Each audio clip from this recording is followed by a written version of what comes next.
ప్రభు యొక్క ఘనమైన నామమునకు మహిమ కలుగునుగాక. హల్లెలూయా. మొదటి రాజుల గ్రంథం ఈ రోజున మనము ధ్యానం చేస్తున్నాం. ఇక్కడ చూడండి, ఒక రాజుగారు ఉన్నారు. ఆ అయ్యగారి పేరు అందరూ చెప్పండి అమ్మా, ఆహాబు. ఆహాబు అనగా నులివెచ్చని వాడు. ఎవరమ్మా ఆహాబు అంటే? నులివెచ్చని క్రైస్తవుడు. నాబోతు అనగా దేవుని యొక్క వాక్యం. నాబోతేమో దేవుని వాక్యానుసారిగా ఉన్నాడు. ఆహాబేమో నులివెచ్చటి క్రైస్తవుడు ఉన్నాడు. ఈ సిచ్యువేషన్ అంతా ఎలా ఉందంటే, నీడకి నిజస్వరూపమైన లవోదికియా సంఘకాలము ఏ విధంగా ఉంటుందో దాని యొక్క నీడే ఆహాబు, నాబోతు. అందరూ చెప్పండి అమ్మా, ఆహాబు, నాబోతు. యెజెబెలు చెప్పండి అమ్మా, యెజెబెలు. ఏలియా ప్రవక్త. రామోత్ గిలాదు చెప్పండి అమ్మా, రామోత్ గిలాదు. మీకా. యెజెబెలు యొక్క 70 మంది కుమారులు. మొత్తం సామ్రాజ్యం మొత్తం ఫినిష్ అయిపోతుంది. ఈ యెజెబెలు ఏ విధంగా ఫినిష్ అయ్యిద్దనేది ప్రకటన గ్రంథం 13వ అధ్యాయం. అది ఒక మృగం ముద్ర. ప్రకటన గ్రంథం 17వ అధ్యాయము దానిని మహావేశ్య అన్నారు. ప్రకటన గ్రంథం 18వ అధ్యాయము దాన్ని మహాబబులోన్ అన్నారు. కాబట్టి ధర్మశాస్త్రం అంతా కూడా పౌలు అంటున్నాడు, దాంట్లో నీడలు ఉన్నాయి. ఈ కాలానికి అవి నిజస్వరూపములు మనం తెలుసుకోవాలి. ఎందుకంటే ఈ కథను కథలాగా చదువుకుంటూ పోయాం అనుకోండి, అది ఎప్పటికీ కథలానే ఉంటుంది. కానీ కథలోని నిజాన్ని, ఆ క్యారెక్టర్స్ని మనం గమనించాలి. నాబోతు అంటున్నాడు, నా ద్రాక్ష తోటను నేను ఎట్టి పరిస్థితుల్లో నేను మీకు ఇవ్వనండి అంటున్నాడు. ఒరే, నేను ఊరికి మంటలేదురా బాబు, నువ్వు గనక ఈ ద్రాక్ష తోట ఇస్తే అది నాకు కూరకు పనికొచ్చిద్ది. ఆ కూర తోటకి దానికి ఇస్తే ప్రతిఫలంగా మంచి పెద్ద ద్రాక్ష తోట నీకు ఇస్తాను. లేదా నీకు అనుకూలమైతే దానిని క్రైముకి దాన్ని అమ్మేసుకో, నేనెట్ట అమ్ముకుంటా సార్? నా జ్యేష్ఠత్వ హక్కును కానీ, నాకు పితరుడిచ్చిన స్వాస్థ్యాన్ని కానీ, నాకు దేవుడిచ్చిన హక్కును కానీ, నేనేదో ఆదాములాగా అమ్ముకునే వ్యక్తిని కాదు. లేదో నేనేదో ఏదైనా వనములో అవ్వలాగా అమ్మేసుకునే వ్యక్తిని కాదు. లేదా నేనేదో ఏషావులాగా భ్రష్టుణ్ణైపోను. నాకు నా ద్రాక్ష తోట కావాలి. ఎందుకంటే దేవుడు అంటున్నాడు, నేనే నిజమైన ద్రాక్ష తోటను. ద్రాక్ష తోట ఎవరికి సంబంధించిందంటే యేసుక్రీస్తుకు సంబంధించింది. ఇప్పుడు కూడా చూడండి, నులివెచ్చటి క్రైస్తవులు ఇప్పుడు కూడా ఉన్నారు. ఇప్పటికి కూడా నిజమైన వాక్యాన్ని ప్రేమించే వాళ్ళు ఉన్నారు. నిజమే కదా? ఏమా నిజమే కదా? వాక్యం కావాలనుకునేవాడు పెందలాడు వస్తాడు. వాళ్ళ పుట్టకలోనే అర్థమైంది. వాళ్ళ రక్తము వాక్యం కోసం తపతపలాడుతూ ఉంటుంది.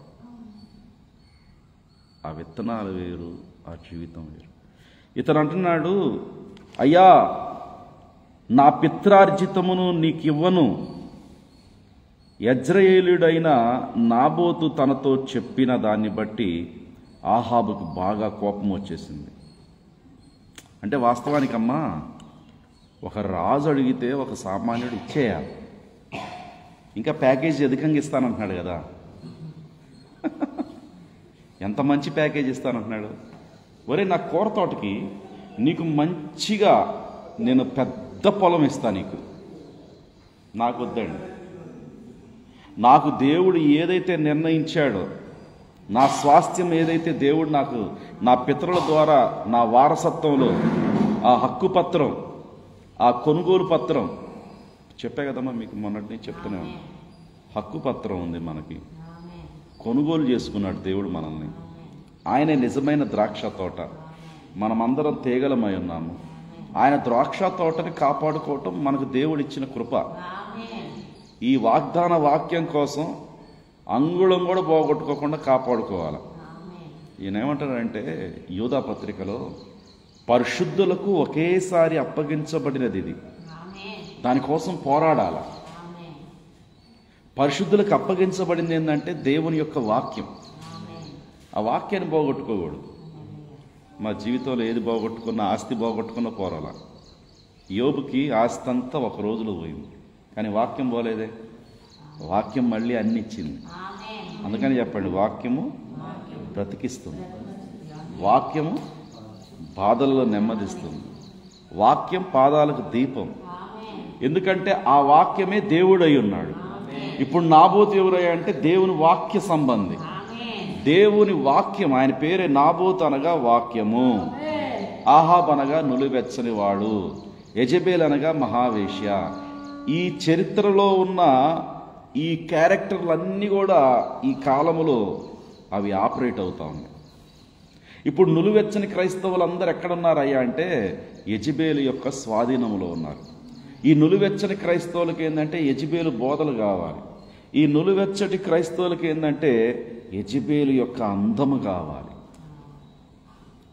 నిజంగా యెజెబెలు సంఘాలు చూడండి ఎంత అందంగా ఉంటాయో.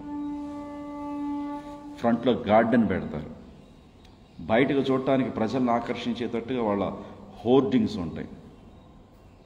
మీకు ఒకసారి చెప్తే, యోహాను దానికి దండం పెట్టబోయాడంట. అంటే అంత చక్కగా ఉంది యెజెబెలు. యెజెబెలు వాస్తవానికి చక్కటి సౌందర్యము కలిగిన స్త్రీ. ఎందుకంటే పెదవులకు లిప్స్టిక్ వేసుకొని చక్కటి ఆ వస్త్రాలు ఏంటంటే ఊదా రంగు వస్త్రాలు. ప్రకటన గ్రంథం 17 అధ్యాయంలో ఏముంటుందంటే, ఎర్రటి వస్త్రాలతో ఎర్రటి విస్కీ సీసాలు తీసుకొని పురుషులందరినీ, స్త్రీలందరినీ ఆమె ఆకర్షిస్తున్న ఒక ఐకన్గా ఉన్నది. ప్రకటన గ్రంథం 17 అధ్యాయంలో ఆమె గురించి ఎట్లా రాశారంటే, ఓ మహావేశ్యను మీకు చూపిస్తున్నాను రండి. ఆమె ఎలా ఉందయ్యా అంటే 4వ వచనంలో, ఆ స్త్రీ ధూమ్ర రక్త వర్ణము గల వస్త్రము, బంగారం, రత్నం, ముత్యములతో అలంకరించబడి చాలా దగదగలాడిపోతుంది ఆ మహాస్త్రీ. ఆ స్త్రీ ఎలా ఉందయ్యా అంటే, స్త్రీ అనగా ప్రియులారా ఒక సంఘానికి సాదృశ్యం. ఆ స్త్రీకి బంగారం ఉన్నది, ఆ స్త్రీకి రత్నములు ఉన్నాయి, ఆ స్త్రీకి ముత్యములతో అలంకరించబడి చాలా ఆకర్షిస్తూ ఉన్నది. ఆమె ధూమ్రవర్ణ రక్తవర్ణములు కలిగి ఉన్నది. ఆమె 7 తలలు కలిగి ఉన్నది, 10 కొమ్ములు కలిగి ఉన్నది, ఎర్రటి మృగం మీద ఉన్నది. హల్లెలూయా. ఇంకా చూడండి, ఆమె ఎలా ఉందయ్యా అంటే ఆమె ఎర్రగా కనిపిస్తున్నది. ఎట్ట కనిపిస్తుందమ్మా? ఆమంతా రెడ్డే, రెడ్ డ్రాగన్, ఎర్రటి మృగం కూర్చుని ఉన్నది, ఒక స్త్రీగా ఉన్నది. వస్త్రం ఎట్లా ఉందంటే రక్తవర్ణ వస్త్రము, ధూమ్రం, చాలా మంచి బంగారములతో. ఈ యొక్క కటౌట్ చూడంగానే వాస్తవానికి యోహాను గారు కూడా దానికి పాదాభివందనాలు చేసి, ఈమెవరో ఒక మంచి స్త్రీ అయి ఉంటుంది. నేను మొన్న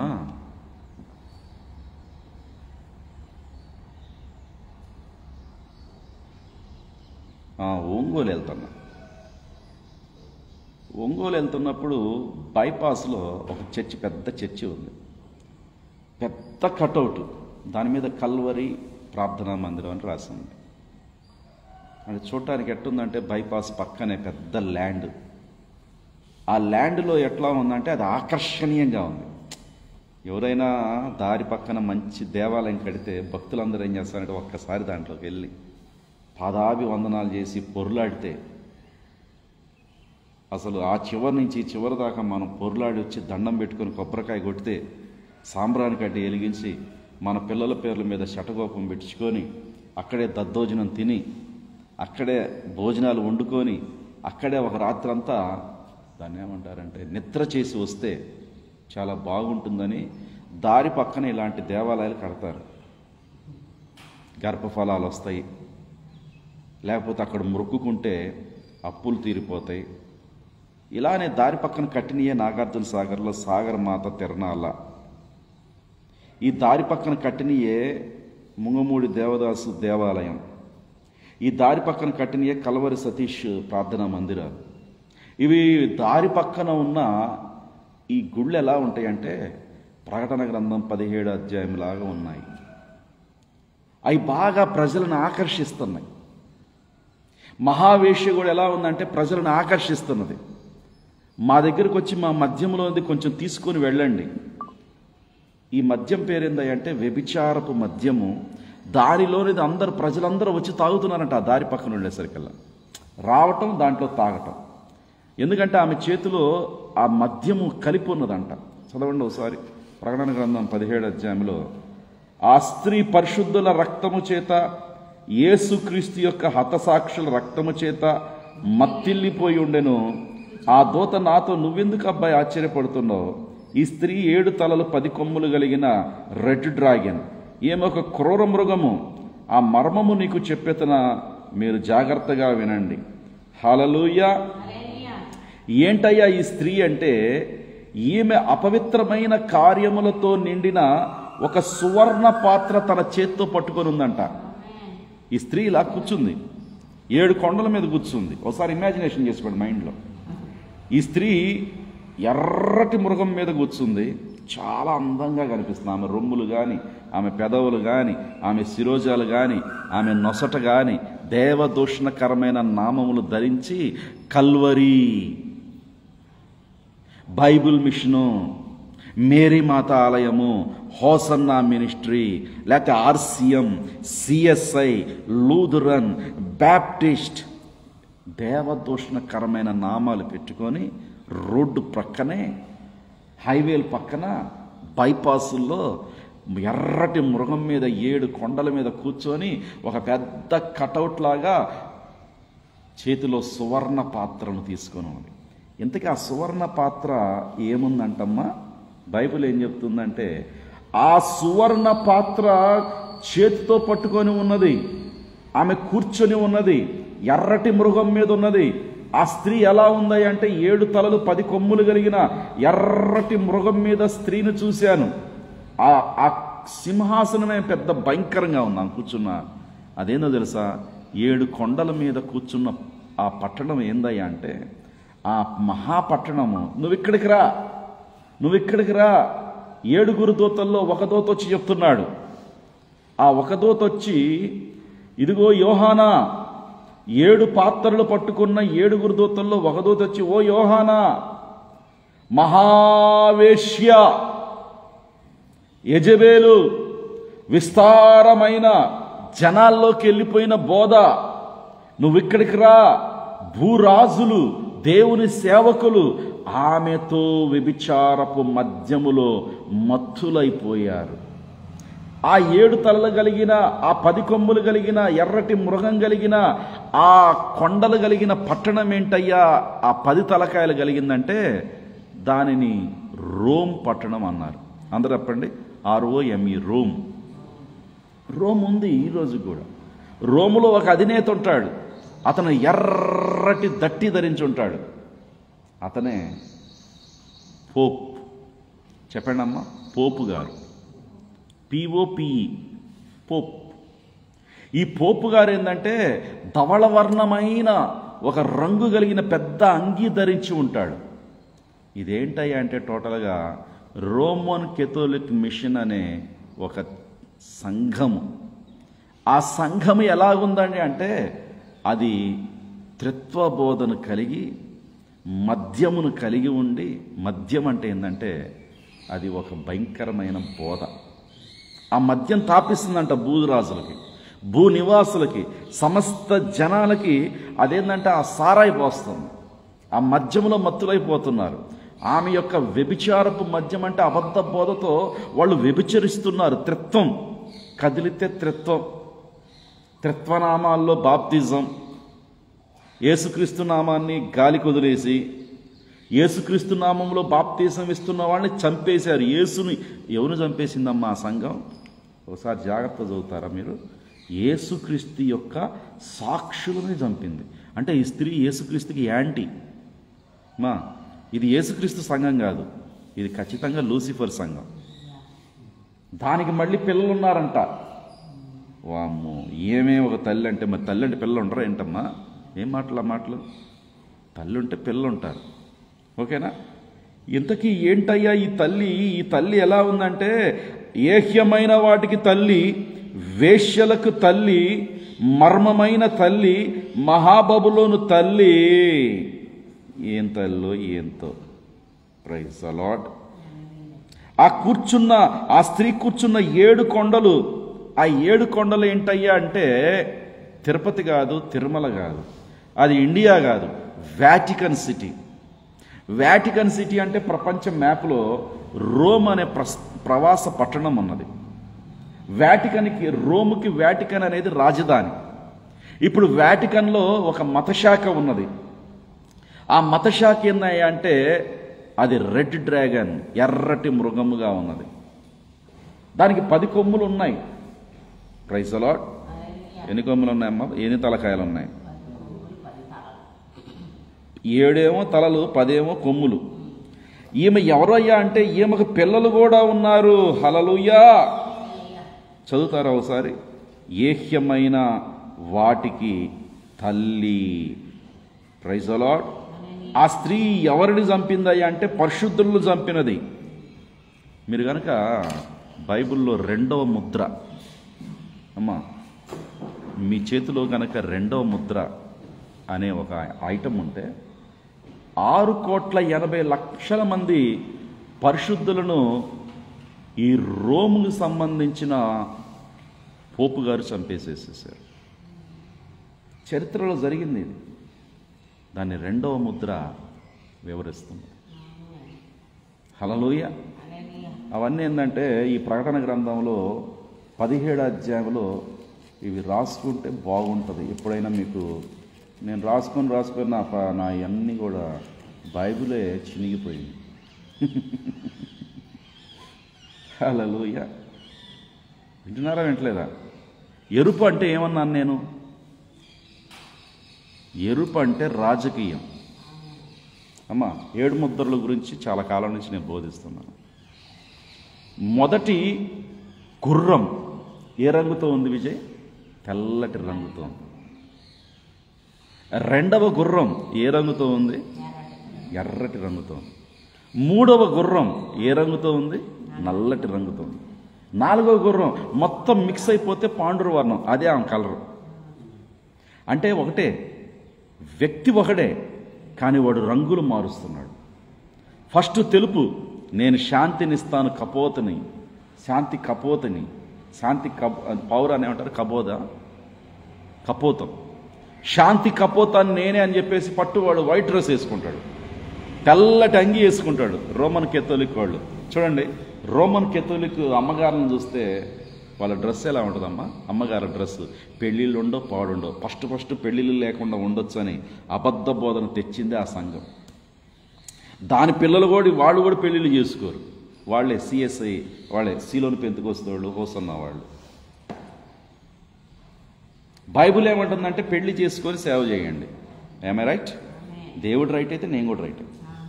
వివాహమన్నది పవిత్రమైనది, గరుడైన యేసుతో ఏర్పరచినది. వివాహమన్నది పవిత్రమైనది, గరుడైన యేసయ్య ఏర్పరచినది. అందుకనే దేవుని వాక్యం ఏంటంటే గొర్రె పిల్లకు ఒక వివాహం ఉన్నది. ఆ వివాహములోనికి పిలువబడిన వారు ధన్యులు, ఆ విందులోనికి పిలువబడిన వారు ధన్యులు, ఆ పెండ్లి వస్త్రం కలిగిన వారు ధన్యులు, ఆ పెండ్లి విందు రుచి చూసేవాళ్ళు ధన్యులు. టోటల్గా వివాహం అన్ని విషయముల్లో ఆయన వివాహము జరిగిన రోజే అద్భుతం జరిగించాడు. అది కనానులో వివాహం. వివాహం అనేది యేసుక్రీస్తుతో ప్రారంభమైనది. యేసుక్రీస్తు అనే వాక్యముతో సంఘానికి వివాహం జరగాలి. ఆయన పెండి కుమార్తె, ఆయన పెండి కుమారుడు, మనల్నేమో పెండి కుమార్తె అన్నారు. ఆయనేమో పరలోకములో ఉండే పెళ్లి కుమారుడు, మనమేమో భూలోకములో ఉండే పెళ్లి కుమార్తెలం. ఆమెనా? ఎంత చక్కని నీడలు ప్రియులారా. అయితే అబద్ధపు స్త్రీ కూడా ఉండాలి కదా, వేశ్య కూడా ఉండాలి కదా. పెళ్లి కుమార్తె ఉంటే వేశ్య ఉండాలి, ఇజ్రాయెల్ సంఘం ఉండాలి, ఇజ్రాయెల్ స్త్రీ ఉండాలి. ఆ ఇజ్రాయెల్ స్త్రీ ఏందంటే 12 నక్షత్రములు కలిగిన సూర్యుని ధరించిన స్త్రీ ఆమె. వాళ్ళేమో 144,000. బైబిల్లో 3 స్త్రీలు ఉన్నారమ్మ. ప్రత్యేకించి ప్రకటన గ్రంథంలో 3 స్త్రీలు ఉన్నారు. ఒకటేమో గొర్రెపిల్ల భార్య, ఈమె ఫస్ట్ క్లాస్. ఈమెకి 1206 వర్తమానాలు ఇవ్వబడ్డాయి. ఈమెకి సన్నని నారు వస్త్రాలు ఇవ్వబడ్డాయి. ఈమె వాక్యముతో నింపబడిన సంఘం. అపవిత్రమైనది, అసఖ్యమైనది ఏమ్మా, ఇంకా ఈ విషయాల్లో ఆమె ఏమాత్రం కూడా పాలు పంపులు పొందదు. ప్రైజ్ లార్డ్ చెప్తారా? ఈ మహావేశ్య ఏందంటే ఇది బబులోను సంఘశాఖ, ఇది ఆర్సిఎం సంఘశాఖ. దానికి పిల్లలు ఉన్నారు, వాళ్లే ప్రొటెస్టెంట్ సంఘాలు, వాళ్లే ఈ కాలంలో ఉన్న ఇండిపెండెంట్ సంఘాలు. ఈ మెయిన్ లైన్ చర్చెస్ అన్నీ కూడా ఆమెతో టైఅప్ అయి ఉంటాయి. ఆమె ఎవరయ్యా అంటే ప్రకటన గ్రంథం 13వ అధ్యాయంలో మృగము యొక్క ముద్ర కింద 666 కింద ఉన్న అధికారము కలిగిన సంఘం అది. ప్రపంచవ్యాప్తంగా ఆమె యొక్క బ్రాంచ్లు తెరవబడ్డాయి. ఆమె ఆర్సిఎం సంఘశాఖ. ఈ త్రిత్వ సిద్ధాంతాన్ని ప్రవేశపెట్టిందే ఆ యెజబేలు, ఆ మహావేశ్య. ఆ మహావేశ్యలోనిది ఈరోజు భూరాజులందరూ వెళ్ళి తాగి వస్తున్నారు.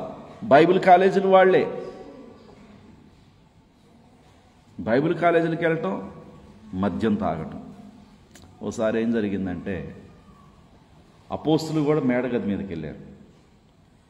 వాళ్ళందరూ మద్యముతో మత్తులై ఉన్నారని అనుకున్నారు చూసిన వాళ్ళంతా. ఏమా 14 భాషలు మాట్లాడేవాళ్ళు వచ్చారు. 14 భాషలు అంటే హురలబ షందరబ రిబలబ షకరియా హుహ అని ఈ భాషలు కాదు ప్రియులారా. ఫ్రెంచ్, గ్రీకు, హెబ్రీ, అరమిక్, ఈ భాషలు మాట్లాడే 14 భాషలు మాట్లాడుతున్న ప్రజలందరూ ఎక్కడికి వచ్చారంటే పెంతెకొస్తు అనే పండగ దినమున యెరూషలేముకు వచ్చారు. బాగా గమనించండి. ఆ పండగను జరపటానికి 14 భాషలు వాళ్ళు వచ్చారు. అపోస్తుల కార్యం 2వ అధ్యాయంలో దాని గురించి సవివరంగా పరిశుద్ధాత్మ దేవుడు లిఖింపజేశాడు పరిశుద్ధుల చేత. ఈ 14 భాషలు మాట్లాడుతున్న వాళ్ళందరూ కూడా ఒక గొప్ప ఉరుము లాంటి శబ్దం, మెరుపులు వచ్చేసినాయి. ఉరుములు మెరుపులు అనగా దేవుని యొక్క ముద్రలు తెరవబట్టం, దేవుని యొక్క వాక్యం తెరవబట్టం. హల్లెలూయా. దేవుని యొక్క వాక్యము తెరవబడింది. ఆ కాలంలో మేడగది మీద పెద్ద శబ్దం వచ్చింది. గాలి వంటి ఒక శబ్దం సంభవించగా భూకంపం మాదిరిగా వస్తే ప్రజలందరూ ఆ వైపుకు పరిగెత్తుకొని పోతే అది ఎవరిదయ్యా అంటే సీమోను గారి ఇల్లు. ఆ సీమోను గారు యేసుక్రీస్తును చేర్చుకున్నాడు. ఆ సీమోను గారు పేతురును చేర్చుకున్నాడు. ఆ సీమోను గారు పేతురు ఏ గదిలో అయితే నివసించాడో ఆ గదిలోనికి 120 మంది వెళ్ళిపోయారు. అమ్మా సారీ, అది మార్క్ గారి ఇల్లు. ఎవరి ఇల్లు అది? మార్క్ గారి ఇంట్లో జరుగుతున్న అద్భుతం. ఈరోజు మీ ఇంట్లో ఏం జరగాలి? పరిశుద్ధాత్మ రావాలి మీ ఇంట్లో. మీ ఇళ్లలో ఏముండాలి? మీ ఇల్లే ఒక దైవ కేంద్రంగా ఉండాలి. పక్కన ఎవరు ఎట్లుంటే మనకు అనవసరం. అపోస్తుల కార్యంలో మార్క్ ఇల్లు ఎలా ఉంది? పరిశుద్ధాత్మతో నింపబడి 120 మంది పరిశుద్ధులు కూర్చొని ఉన్నారు. మరి నీళ్ళు ఎలా ఉంది? నీళ్ళు ఎలా ఉంది? నీటిలో ఎవరు కూర్చుంటున్నారు? చెప్పరేటమ్మా, ఒకసారి చదవండి. సందర్భం వచ్చింది కాబట్టి చదువుతున్నాను. అంటే నా సబ్జెక్ట్ నేను ఆల్రెడీ ట్రాక్లో ఉన్నాను. నన్ను మీరు అపార్థం చేసుకోవద్దు. నేను ఆ ట్రాక్లోకి మళ్ళీ వస్తాను. అసలు యెజబేల్ అంటే తెలియాలిగా. సిస్టమ్ మొత్తం ఆమె వైపే తిరిగింది. ఇప్పుడు నేను ఎక్కడున్నానంటే 1 రాజుల గ్రంథం 21వ అధ్యాయంలో ద్రాక్ష తోట గురించి చెప్తున్నా. అది ఎవరిదని చెప్తున్నా? నాబోతు గారిదని చెప్తున్నా. నాబోతు అంటే ఏం చెప్పా ఇదివరకే? దేవుని వాక్యం. ఆహాబు అనగా నులివెచ్చని వాడు. ఇప్పుడు వీళ్ళిద్దరి మధ్యలో దేని గురించి అయ్యా అంటే, నా 1,00,000 మంది సంఘాన్ని నీకు ఇస్తాను, నీ దగ్గర ఉన్న కొద్ది ప్రత్యక్షత కలిగిన ఆ సంఘ బిడ్డలైన 40 మందిని 30 మందిని నాకు ఇచ్చేసాయి. సుధమరాజు కూడా అదే అడిగాడుగా. ఎవరినమ్మా? హైదరాబాద్లో ఉన్న పుల్లారెడ్డినా, లేకపోతే మోజెస్ చౌదరిని అడిగింది, లేకపోతే పవన్ నాయుడిని అడిగింది, అబ్రహాంని అడిగింది. అయ్యా నీ దగ్గర ఉన్న 318 మంది విశ్వాసులను నాకు ఇచ్చేసాయి, నేను వాళ్ళ బదులుగా నీకు విస్తారమైన బంగారం, విస్తారమైన నగలు, మాకు సంబంధించిన ఫారిన్ ఫండ్స్, డాక్యుమెంట్స్ అన్నీ కూడా నీ చేతిలో పెడతాం. ఈ అబ్రహాం ఫారిన్ ఫండ్స్ తెచ్చుకునేవాడు కాదు. ఈ అబ్రహాము ఫారిన్ ఫండ్స్తో పొలాలు కొనేవాడు కాదు. ఈ అబ్రహాము ఫారిన్ ఫండ్స్తో చిల్డ్రన్ హోములు పెట్టేవాడు కాదు. ఈ అబ్రహాము ఫారిన్ ఫండ్స్తో విలేజ్ క్లినిక్లు పెట్టేవాడు కాదు. ఈ అబ్రహాము ఎవడో ఇచ్చిన డబ్బుతో చెప్పుల వారు కూడా తీసుకొని నా 318 మందిని నేను అమ్ముకునే ప్రసక్తే లేదు. వాళ్ళు నా స్వాస్థ్యం, వాళ్ళు నా సంపాదన, వాళ్ళు నా స్వకీయ సంపాదన, వాళ్ళు నా బిడ్డలు. ఆ 318 మంది కోసం నేను ప్రాణాలు ఇవ్వటానికి త్యాగం. ఆ 318 మందే నా యుద్ధ శూరులు. పౌలేమంటాడంటే, మీరు కాదా మా పత్రికలు, మీరు కాదా మా కిరీటం, మీరు కాదా మా స్వాస్థ్యం. పరిశుద్ధుల స్వాస్థ్యం ఎట్టిది? పరిశుద్ధుల స్వాస్థ్యం ముందు ఫారిన్ ఫండ్స్ పనిచేస్తాయా? పరిశుద్ధుల స్వాస్థ్యం ముందు ఏ రాజకీయ పార్టీ పనిచేస్తుందా? పరిశుద్ధుల స్వాస్థ్యం ముందు ఏ పాతాళం పనిచేసిద్దా? ఈ ప్రత్యక్షత ముందు పాతాళం కూడా పని చేయలేదు. పాతాళం అంటే ఏమని చెప్పేది వరకు మీకు సంఘశాఖలు. ఆమె ఏం చెప్తారా? మనోడు వచ్చాడు, డబ్బు పెట్టాడు. సొదొమరాజు డబ్బు పెట్టి కొంటున్నాడు అబ్రహాంని. అబ్రహాం ఏమైనా లోబడే వ్యక్తి, అమ్ముడుపోయే వ్యక్తి? నాబోతు ఏమైనా అమ్ముడుపోయే వ్యక్తి? ఎస్తేర్ ఏమైనా అమ్ముడుపోయే వ్యక్తి? రూత్ ఏమైనా అమ్ముడుపోయే వ్యక్తి? యోసేపు ఏమైనా అమ్ముడుపోయే వ్యక్తి? చెప్పరేంటమ్మా మీరు? గొర్రెపిల్ల భార్య ఏమైనా అమ్ముడుపోయే వ్యక్తి? చెప్పరేంటి? ఎవరు మనల్ని కొనగలరు? ఒక్కడే కొనాలి మనల్ని. యేసుక్రీస్తు వచ్చి కొనుక్కున్నాడు. యేసుక్రీస్తు వచ్చి కొనుక్కున్న తర్వాత మంచి ముత్యాల వ్యాపారి, ఆ మంచి ముత్యాల వ్యాపారి చేతుల్లో మనం కొనుక్కోబడ్డాం. మీరు ఎరగరా, మీరు కొనుక్కోబడ్డారు. చెప్తున్నాడు కదా కొరింథీయులకు రాసిన పత్రికలో పౌలు అంటున్నాడు, మిమ్మల్ని ఒక ముత్యాల వ్యాపారం కొనుక్కున్నాడు. మీరు ఎరుగరా, మీరు దేవుని ఆలయమని విలువ పెట్టి మరీ కొనుక్కున్నాడు. ఏం పెట్టి? రక్తం ఇచ్చి, రక్తము క్రయధనముగా పెట్టి మిమ్మల్ని కొనుక్కున్నాడు. మీరు ఇంకా దేవుని సొత్తు, మీరు ఏదో టీడీపీ సొత్తు కాదు.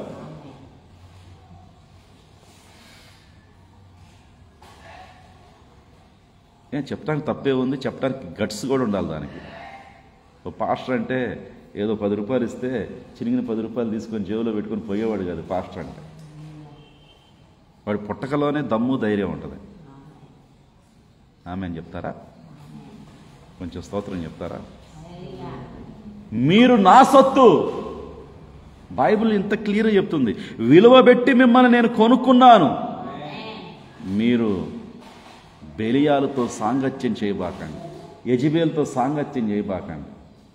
ఒకసారి చదవండి అమ్మ. ఇందాకేం చదవమని చెప్పా? చదువురు కానీ ఒక నిమిషం. చదివే ముందు కొరింథీయులకు రాసిన పత్రిక 2వ పత్రిక 6వ అధ్యాయం. హల్లెలూయా చెప్పండి అమ్మ. ఏ అధ్యాయము? Very good, god bless you. కొరింథీయులకు రాసిన మొదటి పత్రిక 6వ అధ్యాయం. ఈ 6వ అధ్యాయంలో ఏమంటాడంటే, మీరు పోయి వేశ్యను వాటేసుకోబాకండి. వచ్చిందా లేదు ఇక్కడ? మహావేశ్య. వేశ్య దగ్గరికి వెళ్ళబాకండి, జారత్వం జరపబాకండి. దేవుడు మనల్ని లేపాడు, దేవుడు మనకు శక్తినిచ్చాడు. 13వ వచనంలో అంటున్నాడమ్మా, భోజన పదార్థములు కడుపుకి, కడుపు భోజన పదార్థాలకి నియమించబడి ఉన్నాయి. ఎవరు కాదన్నారు? అంతేనా? భలే చెప్పాడు కదా పౌలు గారు. భోజన పదార్థాలు కడుపుకి, కడుపు భోజన పదార్థాలకు నియమింపబడి. అందుకనే ఇక తింటుంది. ఆదివారమే ఫోన్లు వస్తాయి క్రైస్తవులకి. ఉదయాన్నే 6ంటికే వస్తాయి. ఏం మాంసం తెమ్మంటావు? అల్లుడు గారు మామగారికి ఫోన్ చేస్తాడు. ఈ తింటం తప్పితే ఏం పనిలే వీళ్ళకి. కాబట్టి దేవుడు వాటిని, దానిని నాశనం చేయును. దరిద్రం వదిలిపోయింది. అంటే భోజనాన్ని నాశనం చేస్తాడు, కడుపును నాశనం చేస్తాడు. వెరీ గుడ్, అది కూడా బాగానే ఉంది. దేహం జారత్వం నిమిత్తం కాదు బ్రదర్స్ సిస్టర్స్, అది వాక్యం నిమిత్తమే. అమ్మా, దేహము వాక్యము నిమిత్తమే, శరీరము ప్రభు నిమిత్తమే. ఈ శరీరములో జారత్వం ఉండకూడదు. ప్రభు దేహము నిమిత్తమే. దేవుడు మనల్ని లేపాడు, మనల్ని శక్తి వలన లేపుకుంటాడు. మీ దేహాలు క్రీస్తు యొక్క అవయవములు. నేను క్రీస్తు యొక్క అవయవాలను తీసుకెళ్ళి వేశ్య యొక్క, మహావేశ్య యొక్క, బబులోను యొక్క అవయవాలుగా నేను చేస్తానా? త్రిత్వబోధలో నేను కూర్చుంటానా? అది ఎంత మాత్రం తగదు, వల్లబడదు. వేశ్యతో కలుసుకునేవాడు దానితో ఏకదేహమవుతాడు, ఒకటే దేహం, వాళ్ళిద్దరు ఏక శరీరం అవుతారు. మోషే చెప్తున్నాడు, అటువలే ప్రభుతో కలుసుకునేవాడు ఏకాత్మ, ఏక సొత్తు. జారత్వం ఉండకూడదు, మీ దగ్గర పాపం ఉండకూడదు. ఆజ్ఞకి అతిక్రమిస్తే పాపం వస్తుంది. వాక్యాన్ని అతిక్రమించబాకండి, జార స్త్రీ దగ్గరికి వెళ్ళబాకండి, మహావేశ దగ్గరికి వెళ్ళబాకండి, బుద్ధి లేని ఆ స్త్రీల దగ్గరికి వెళ్ళబాకండి, జ్ఞానము లేని స్త్రీల దగ్గరికి వెళ్ళబాకండి, గుణము లేని స్త్రీల దగ్గరికి వెళ్ళబాకండి. బైబిల్ ఏమంటున్నాడు? గుణవతి అయిన భార్య, జ్ఞానవంతురాలు, యోగ్యురాలు, మంచి స్త్రీ ఉన్నది, చెడ్డ స్త్రీ ఉన్నది, కారు ద్రాక్షావళి ఉన్నది, మంచి ద్రాక్షావళి ఉన్నది. కాబట్టి ప్రియులారా, మీరేం చేస్తారంటే, మీ దేహం దేవుని వలన మీకు అనుగ్రహించబండి. మీ దేహం, అమ్మా, దేహం అంటే దేవుని సంఘం, ఇది దేవుని వలన మీకు అనుగ్రహించబడింది. మిమ్మల్ని అందరినీ పరిశుద్ధాత్మక ఆలయంగా పెట్టేశా, మిమ్మల్ని అందరినీ పరిశుద్ధాత్మలో ఆలయంగా కట్టుకున్నా. మీరు నా సొత్తు, మిమ్మల్ని నేను విలువబెట్టి కొనుక్కున్నాను. దేహముతో దేవుణ్ణి ఘనపరచండి, దేహముతో దేవుణ్ణి మహింపరచండి. ఈ దేహములో దేవుణ్ణే చూపించాలి, ఈ దేహములో దేవుణ్ణే కొనియాడాలా. ఈ దేహముతో ఎక్కడ పడితే అక్కడికి వెళ్ళకూడదు. ఈ దేహముతో మనకందరు చుట్టాలని చెప్పేసి ఈ దేహాన్ని తీసుకెళ్లి అపవిత్రమైన అపహాసకుల దగ్గర పెట్టకూడదు. ఈ దేహాన్ని పాన్పరాగులతో నింపకూడదు. ఈ దేహాన్ని సారాయితో నింపకూడదు. ఈ దేహాన్ని వ్యభిచారం దగ్గర పండబెట్టకూడదు. ఈ దేహాన్ని తీసుకెళ్ళి ఎక్కడ పడితే అక్కడ రాజకీయ సభల్లో కూర్చోబెట్టకూడదు. ఈ దేహాన్ని సినిమా హాల్లో కూర్చోబెట్టకూడదు. ఈ దేహాన్ని దేహం అనగా your body is the temple of God. అర్థమవుతుందా లేదా అమ్మా? మీరు ఆల్రెడీ దేవుడు కొనుక్కున్నాడు మిమ్మల్ని. మీరు అమ్ముడు పోయారు దేవుని వాక్యాన్ని. ఇంకొకరికి ఎట్ట అమ్ముడు పోతాం మనం? ఆల్రెడీ దేవుడు కొనుక్కున్నాడు, దేవుని చేతిలో మనం ఉన్నాం. ఇది దేవుని ద్రాక్ష తోట, దీన్ని ఎవ్వడికి అమ్మటానికి మనం ఇవ్వం. నాబోతుని వచ్చి ఏమంటున్నాడు తెలుసా? విజయలక్ష్మి, నీ అరెకరం పొలం నాకు ఇస్తే నీకు 100 ఎకరాల ల్యాండ్ ఇస్తా అంటున్నాడు. నాకెందుకు నీ 100 ఎకరాల ల్యాండ్? నా అరెకరమే నాకు కావాలి. అరెకరంలో ఏమన్నా నిధులు నిక్షేపాలు ఉన్నట్టు ఉన్నాయి. నాకు మా నాన్న ఇచ్చిన ఆ స్వాస్థ్యమే కావాలి, ఆ టైటిల్ డీడే కావాలి, ఆ తెరవబడిన పుస్తకమే కావాలి, ఆ జీవవృక్షమే కావాలి. ఈ ల్యాండ్లో ఉంటేనే నాకు జీవవృక్షం ఉన్నది, ఇది నాకు హక్కు పత్రం. ఇదిగో హక్కు గలవారే జీవవృక్షంలోనిది భుజించెదరు. ఇక్కడ నాకు జీవవృక్షం ఉన్నది. నాకెందుకు ఆ సంఘశాఖ 1,00,000 మంది రాని కలవరి సతీష్ దగ్గరికి? నేనెట్ట వెళ్తా అక్కడికి? 10 కోట్ల మంది రాని హోసనాగూడలకి నేనెట్ట వెళ్తా దానికి? అసలు అది నాకు వద్దు, నాకు అవసరం లేదు. ఆ ద్రాక్ష నువ్విచ్చే ల్యాండ్ నాకు అవసరం లేదు రాజుగారు. ఇది నా స్వాస్థ్యం, ఇది నా పుట్టుక, ఇది నా వారసత్వం, ఇది నా యొక్క కైకోలు పత్రం, ఇది నా విడుదల పత్రం. ఇది ఏదేను వనములో నా తాత పోగొట్టుకున్న క్రయపత్రం నాకు దొరికింది. ఇది నా డాక్యుమెంట్. దీన్ని నేను టైటిల్ కలిగి ఉన్నాను, దీన్ని నా పాస్ పుస్తకంగా నేను కలిగి ఉన్నాను. దీంట్లో అడంగల్ నాయే, దీంట్లో 1 బిల్ నాయే, దీంట్లో 6 నాదే, రికార్డ్స్ ఆఫ్ రైట్స్ నేనే కలిగి ఉన్నాను. నేను నీకెట్ట అమ్ముకుంటాను? నేను అమ్మని ఈ భూభాగాన్ని. ఈ కాల ప్రవక్త అంటాడు, నీ స్వాస్థ్యమైన నీ భూమి కోసం, ఆ రంగుళం కోసం కూడా నువ్వు పోరాటం చేయాలి. ఆ రంగుళం కూడా ఒడ్డుకునే పని లేదు. నీకు ఇచ్చిన వాక్యంలో ఎక్కడ తప్పిపోకూడదు, ఎవరికి అమ్మకూడదు ఈ వాక్యాన్ని. ఒక స్త్రీకి ఎన్ని నాణ్యాలుంటే వెతుక్కుంటుంది? పోతే 10 నాణ్యాలుంటే 1 నాణ్యమే పోయింది. ఒకటే కదా పోని అని ఊరుకుందా? అది దొరికిందాక వెతుకుడి మీకు దొరుకును. ఏం వెతకాలా? దేవుని మందిరంలోకి వచ్చి 10 లక్షలు పోగొట్టుకున్నానయ్యా, నాకు 20 లక్షలు అని వెతకటం అంటే అది కాదు. పరిశుద్ధాత్మను వెతకాలి. మీకు వెతుకుడి మీకు తీయబడి దొరుకును. వెతకడి. ఏం వెతకాలి? ఈరోజు ఏం వెతుక్కుంటున్నాం? ఎక్కడ పోగొట్టుకున్నామో వాక్యాన్ని, దాన్ని వెతకాలి. ఆ నాణ్యాన్ని దొరికిందాకా వెతికిందంట. హల్లెలూయా. దీపం ముట్టించింది. దీపం గురించి చెప్పాక 7 స్తంభాల దీపం. అదే అపోస్తుల బోధ, అదే 7 సంఘకాలాల బోధ. దాన్ని వెలిగించినది. దాన్ని వెలిగించి నడుము వంచి చీపురు తీసి దాన్ని దొరికేదాకా శ్రద్ధతో ఇల్లంతా ఊడ్చుకుంది. ఆమె ఇల్లు మొత్తం ఊడ్చబడింది. ఆమె ఇంట్లో రాజకీయాలు లేవు, ఆమె ఇంట్లో ఏ కల్మషం లేదు, ఎక్కడ కూడా ఆమె ఇల్లు ఏ వాతావరణంతో నింపబడలేదు. ఆమె ఇల్లంతా కూడా సువాసనగా మారిపోయింది. ఇల్లంతా రెడీ చేసి పెట్టింది. ఎందుకంటే ఆ ఇంట్లో పెండ్లి కుమారుడు వస్తాడు. ఆ ఇంట్లోకి పెండ్లి కుమారుడు వస్తాడు. రాకడ దినంలో ఆ ఇంట్లోకి పెండ్లి కుమారుడు వస్తాడు. ఆయన పున్నమి నాటి వరకు తిరిగి రాడు. వర్తకము చేసుకోవడానికి వ్యాపారం చేసుకోవడానికి వెళ్ళాడు. అమావాస్య దాకా రాడు, పున్నమి దాకా రాడు ఆయన. హల్లెలూయా. ఆయన వచ్చే సమయానికల్లా నేను రెడీగా ఉండాలి. భర్త వచ్చేసరికల్లా భార్య రెడీగా ఉండాలా లేదా? ఇప్పుడు భర్త పొలంలో ఉన్నాడు, భార్య ఎక్కడికి వెళ్ళాలా? ఆ పొలంలోకి వెళ్ళి ఆ పై బట్ట తీసుకెళ్ళి ఆమె కప్పుకోవాలి. ఆమె నూనె రాసుకొని వెళ్ళాలి. ఆమె స్నానం చేసి వెళ్ళాలి. ఆమె వస్త్రములు చక్కగా చుట్టుకొని వెళ్ళాలి.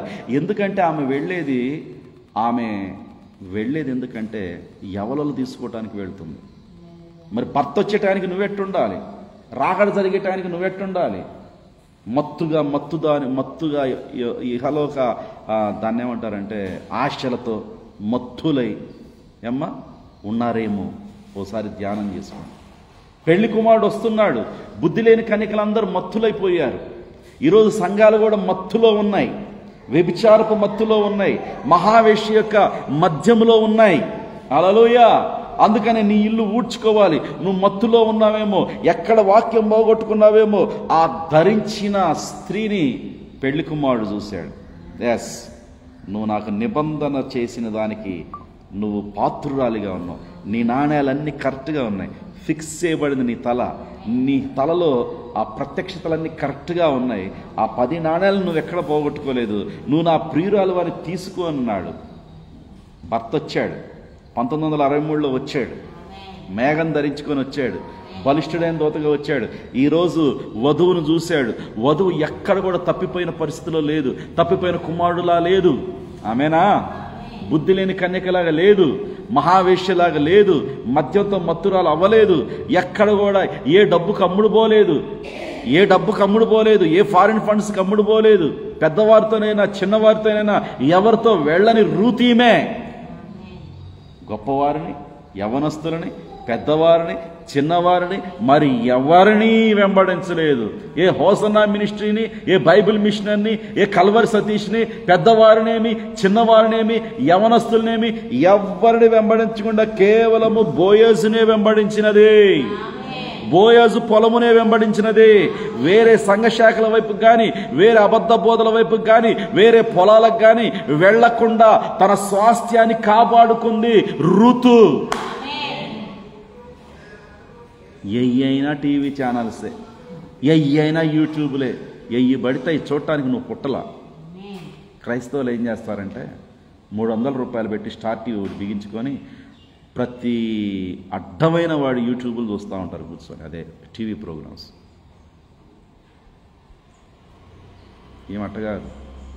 ఏమట్ట కాదు, ఎక్కడ కూడా తప్పిపోలా. ఏ నాణ్యంలో కూడా తప్పిపోలా, ఏ బోధలో కూడా తప్పిపోలా, ఏ యవనస్తులతో తప్పిపోలా, ఏ పెద్దవారితో తప్పిపోలా, ఎవరితో తప్పిపోలా. కరెక్ట్గా పర్ఫెక్ట్గా ఉంది. పర్ఫెక్ట్ వధువు రూత్. ఎవరమ్మా ఆమె పేరు? రూతేనా? Ruth is the perfect bright. చదవండి ఒకసారి రూత్ గారు. నేను వస్తాను, కొంచెం దగ్గరికి వస్తా. హల్లెలూయా.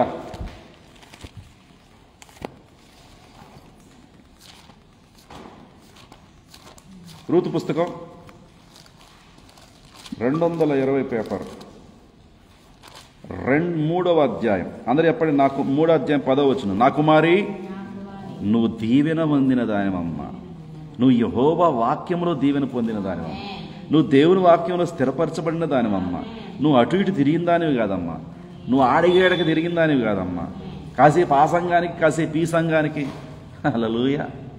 బ్రాహ్మణపల్లి రోడ్డు దిగంగానే బైపాస్ ఎండ్ అయిపోయింది. అటు వెళ్తే బైపాస్, ఇటు దిగితే బ్రాహ్మణపల్లి టౌన్లోకి దిగుతాం. అంతేనా? నేను చెప్పేది కరెక్టేనా? ఆ దిగువలోనే ఫంక్షన్ హాల్ కొత్తది కట్టారు. అక్కడ ఇదివరకు పాత పెట్రోల్ బంక్ ఉండేది. నేనైతే ఎప్పుడైతే ఈ స్పీడ్ బ్రేకర్ దిగి చిన్నగా, అదేం బైపాస్ కదా, మెడికల్ కాలేజీ ఇవన్నీ వస్తాయి, పల్నాడు జిల్లా మంది కదా, ఓకే. ఎప్పుడైతే ఈ రోడ్డు దిగుతున్నానో అక్కడ ఒక బోర్డు పెట్టింది, ఒక గుడ్డోడు స్పీకర్ అక్కడ. నేను అనుకున్న వాడు గుడ్డోడే, వీడు గుడ్డోడే. స్పీకర్ ఏమో భౌతికంగా గుడ్డోడు, పిలుచుకునేవాడు అంతకంటే గుడ్డోడు. గుడ్డోడు ఇద్దరు కలిస్తే భలే ఉందిరా ఈ ఆల్ నైట్ సభ. 1వ తారీఖు, రేపు ఆగస్టులో 1వ తారీఖు జరిగే ఈ సభ మొత్తాన్ని ఏకాఏకిగా గుడ్డోళ్ళు చేస్తున్నారు వీళ్ళందరూ కలిసి. లవోదికీయ ఏంటిదమ్మా? లవోదికీయ ఏంటిది? బైబిల్ చదివి సావండి కొంచెం.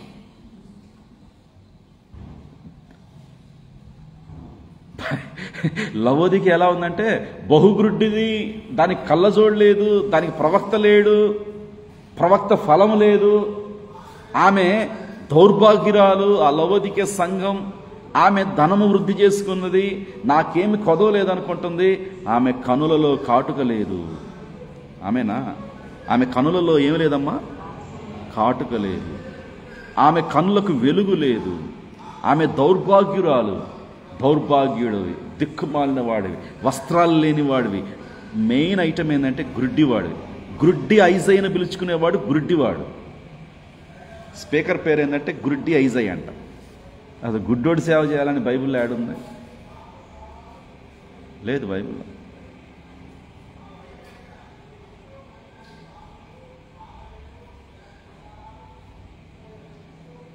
ఈ గుడ్ ఐజై వాడు హిమ్ సంస్థలో డబ్బులన్నీ కట్టించి జనాల్ని జైల్లో అరెస్ట్ అయినాడు వాడు. వాడిని ఎలా పిలుచుకుంటారు? ఆ పాపం వరకునే పోద్దా? కళ్ళుండోళ్ళకే డబ్బులు పిచ్చి పట్టిందంటే అదో రకం గుడ్డోడికి డబ్బులు పిచ్చి పట్టింది. హిమ్, హెవెన్లీ ఇంటర్ డినామినేషన్ మిషన్, దాంట్లో చాలామంది పాస్టర్లు డబ్బులు కట్టి చర్చీలు సీలు వేయబడి పోలీస్ కేసులు అయ్యి అరెస్ట్ అయిపోయి ధనాశ సమస్త కీడులకి మూలమైంది. ఇక్కడున్న పీటర్ పాలు కూడా కట్టించాడు హిమ్ములన్నీ. హిమ్ములో నన్ను చేరమంటే నేను చేరలే. 5,000 కట్టు, నీకు 30 లక్షలు వస్తాయని. 5,000 కట్టు, 15,000 కట్టు, 20,000 కట్టు, నీకు 10 కోట్లు వస్తాయి. ఏం అవసరం లేదు. నేను మన ధీరు అంబానే వాళ్ళ కొడుకు పెళ్ళి అంతా చూస్తూ ఉన్నా. వాళ్ళ ఇల్లంతా 1300 కోట్లతో ఇల్లు కట్టుకున్నారు. ఇవన్నీ వింటా ఉన్నా. ఆమె తాగే టీ కప్పు, ప్రతిరోజు తాగే టీ కప్పు 1,50,000. ఆమె తాగే వాటర్ బాటిల్ రోజుకి 1,50,00,000. అంటే వాళ్ళ రేంజ్, వాళ్ళకి ఇచ్చిన ఐశ్వర్యంలోంచి వాళ్ళు అనుభవిస్తున్నారు. తప్పు లేదు, దానికి నేను తప్పు పట్ల. 300 కోట్ల రూపాయలు బంగారపు కోటు, 300 కోట్ల రూపాయలు కోడలకి శారీ, ఇవన్నీ నేను చూస్తూ ఉన్నా. మీరు కూడా ధనవంతులు అవ్వాలంటే యావియేటర్ గేమ్ డౌన్లోడ్ చేసుకోండి అన్నాడు. ఇంతవరకు నేను డౌన్లోడ్ చేసుకోను. అదే నాకు కూడా డబ్బు పిచ్చి ఉంటే, ఇప్పుడు ధీరుభాయ్ అంబానీ పెళ్లి జరిగి 20 రోజులు 15 రోజులు అవుతుంది, లేకపోతే వారం 10 రోజులు అవుతుంది. నేను కూడా యావియేటర్ గేమ్ డౌన్లోడ్ చేసుకొని, నాకు కూడా డబ్బు కావాలంటే దేవుడిస్తాడబ్బా. యావియేటర్ గేమ్ ఇవ్వదు, ధీరుభాయ్ అంబానీ ఆలోచన లేవు. వాడికి దెయ్యం ఇచ్చి ఉంటుంది డబ్బులు. దెయ్యం ఏమంది మా హైమావతి గారు యేసు ప్రభుని చూసి, ఇదంతా నీకు ఇస్తా, ఇవన్నీ నీకు ఇస్తా, ఈ పేరు ప్రఖ్యాతులన్నీ నీకు ఇస్తా. మొత్తం చూపించిందంట, లోకం అంతా చూపించిందంట. ఉంది కదా ఎక్కడ? లోకాసు వార్త, మత్తయి వార్త ఎక్కడ ఉంది కదా. ఎత్తైన కొండ మీదకి తీసుకెళ్ళంట. ఎవరినమ్మా? నిన్ను కూడా తీసుకెళ్తాడు. ఆదివారం నిన్ను కూడా తీసుకెళ్తాడు. ఎత్తైన కొండ మీద తీసుకెళ్ళి ఈ మహాపట్టణాల ఐశ్వర్యం మొత్తం, బంగారం, ఈ ట్యాక్సులు, ఈ పన్నులు, ఈ పదవులన్నీ మొత్తం నీకు ఇస్తాను. ఈ రాజకీయాలు, ఈ ఉద్యోగాలు, ఈ ధర్మాలన్నీ నీయే, అసలు ఈ లోకమే నీది, ఇదంతా నీకు ఇస్తా. నాకు నువ్వు మొరపెట్టు, నాకు నువ్వు మొక్కు. నీ దేవుడైన యెహోవాను నువ్వు శోధించవలదు. నేను యెహోవాని, నేను ఇక్కడ దేవుడిని. సరే, నో ప్రాబ్లం. నీది నీకుంటుంది, నాది నాకుంటుంది. ఈ రాళ్ళను రొట్టెలు చేసుకొని దీన్ని కాసేపు. నీ దేవుడైన యెహోవాను శోధించవలదు అంటున్నాడు. సరే, అది కూడా వద్దు, నీది నీకుంటుంది, నాది నాకుంటుంది. ఎత్తైన నీ పర్వతం నుంచి కిందకు దిక్కు, నీకేదో దేవదత్తుల బ్యాచ్ ఉందంటగా, బౌన్సర్స్ వాళ్ళు వచ్చి పట్టుకుంటారు. అక్కడ కూడా దేవుని వాక్యాన్ని దెయ్యం ఎక్కడ ఆలోచన చెప్తుందో వాక్యంతో ఆలోచనను చెడగొడుతున్నాడు. ఎవరు? యేసుక్రీస్తు. నీ లోపలికి కూడా దెయ్యం వస్తుంది. ఏమ్మా, ఎత్తైన ఈ కొండ ఎక్కు, ఇక్కడికి ఎక్కిరా, ఈడికి వెళ్ళిపోయి మొత్తం చూడు, ఈ లోకాన్ని చూడు, రాజకీయాలను చూడు, పదవులను చూడు, డబ్బును చూడు, మత్తు పదార్థాలను చూడు, గంజాయి తాగు, సిగరెట్ తాగు, ఆదివారం చర్చ్ ఎగ్గొట్టు, ఆదివారం కొట్లో కూర్చొని పొట్లాలు కట్టుకో, ఆదివారం చెన్నాయిపాలెం అగ్రహారం వెళ్ళి పాలమ్ముకో. అంతేనా? అంటదా అనదా సైతాను? శోధిస్తుందా శోధించదా? చూడండి అమ్మ, అరణ్యంలో తీసుకెళ్ళి మరీ శోధించింది. ఒకసారి చదవండి. లూకా సువార్త, యోహాను సువార్త, లూకా సువార్త చదవండి.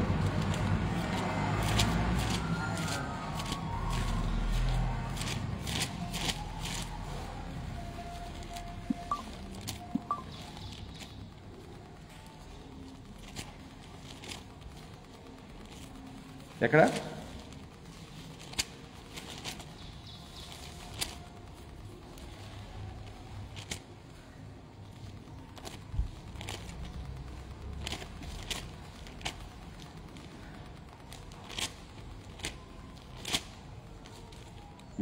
మత్తయి సువార్తలోనే ఉంది, 4వ అధ్యాయం.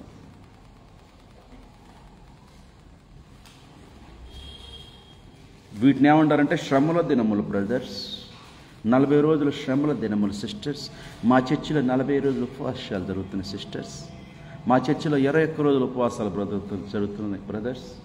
మేము ఈ రోజు నుంచి 40 దినాలు మొదలు పెట్టాం. ఇదే ఈ లేఖనాన్ని చూసే మొదలు పెడతారు మా వాళ్ళు, క్రైస్తవులు. అది పర్వాలేదు. అందరూ చెప్పండి. యేసు అపవాది చేత శోధించబడుటకు ఆత్మ వలన అరణ్యములోకి వెళ్ళిను. 40 దినాలు రాత్రులు పగళ్ళు ఉపవాసం ఉండి ఆకలి కొనగా ఆ శోధకుడు ఆయన దగ్గరికి వచ్చి, నువ్వు కుమారుడు అయితే రాళ్ళు రొట్టెలగినట్టుగా ఆజ్ఞాపించు. అప్పుడు అన్నాడు, యేసుప్రభు అన్నాడు, మనుషుడు రొట్టె వలన మాత్రం కాదు కానీ దేవుని నుండి వచ్చే వాక్యం. ఈరోజు చర్చిల్లో జరిగే ప్రభురాత్రి భోజనాల వల్ల ఎవడు జీవించడు. ఇది సంఘానికి పెట్టుకున్న క్రమం. ఇది ఈరోజు మానవుడు బ్రతికేది నువ్వు తీసుకునే ప్రతి నెల ఆ ప్రభురాత్రి భోజనం వల్ల ఎవడు జీవించడు. ప్రభురాత్రి భోజనం తీసుకొని వ్యభిచారం చేసేవాళ్ళు ఎంతమంది లేరు? ప్రభురాత్రి భోజనం తీసుకొని రాజకీయాల్లో తిరిగేవాళ్ళు ఎంతమంది లేరు? చెప్పరేందమ్మా, మీరు అవుననరేంటి కాదనరేంటి? నిజాలే నేను మాట్లాడేది. నమ్మలేము కానీ అన్నీ నిజాలే. కానీ వాక్యం బ్రతికిస్తుంది. అందుకే అంటున్నాడు, మానవుడు రొట్టెల వలన బ్రతకడు, కానీ మానవుడు దేవుని నోటిలో నుంచి దేవుని వాక్యము వల్ల జీవిస్తాడు. మళ్ళీ అపవాది వెళ్ళాడు, దేవాలయ శిఖరంలో నిలబెట్టాడు. నువ్వు కుమారుడు అయితే కిందకు దుకాడు. నో, దోతలు ఆజ్ఞాపిస్తుంటే నీ పాదకి రాయి తగలకుండా వారిని. అప్పుడు అంటాడు ఆయన, నీ ప్రభు అయిన దేవుని శోధించవద్దని ఇంకో చోట రాసింది. సరే బాబు, ఇవన్నీ ఎందుకు గోల? ఎత్తైన కొండ మీదకి తీసుకెళ్ళి ఈ రాజ్య మహిమలన్నీ నీకు ఇస్తున్నా, నువ్వు సాగిలపడి నమస్కారం చేసుకోపో. ఎవరికి కావాలండి? ధీరుభాయ్ అంబానీ యొక్క ఐశ్వర్యం ఎవరికి కావాలి? ధీరుభాయ్ అంబానీ కొడుకు ఎప్పుడు వస్తాడో తెలియదు. వాడికి పెళ్లి చేశారు తెలుసా మీరు? నిన్న వాళ్ళ కొడుకుని చూస్తే గన్స్ అన్ని తీసుకొని వాడేమో కాళ్ళు ఎట్టెట్టేసుకొని వస్తాడు. ఈయన బర్రెల వాళ్ళ అబ్బాయి ఎట్టెట్టెట్టంటే మిషన్ గన్లు. ఎందుకు? ఒక వ్యక్తిని కాపాడటానికి మిషన్ గన్ల. Security, tight security, high security, మొత్తం గన్నులు తీసుకొని వస్తున్నారు. ఆయన సెక్యూరిటీ లైసెన్స్డ్ గన్స్ అయ్యి, మిషన్ గన్స్ అయ్యి. ఒక వ్యక్తి నడుస్తుంటే మిషన్ గన్స్ వస్తున్నాయి. మనం నడుస్తుంటే ఏమొస్తాయి?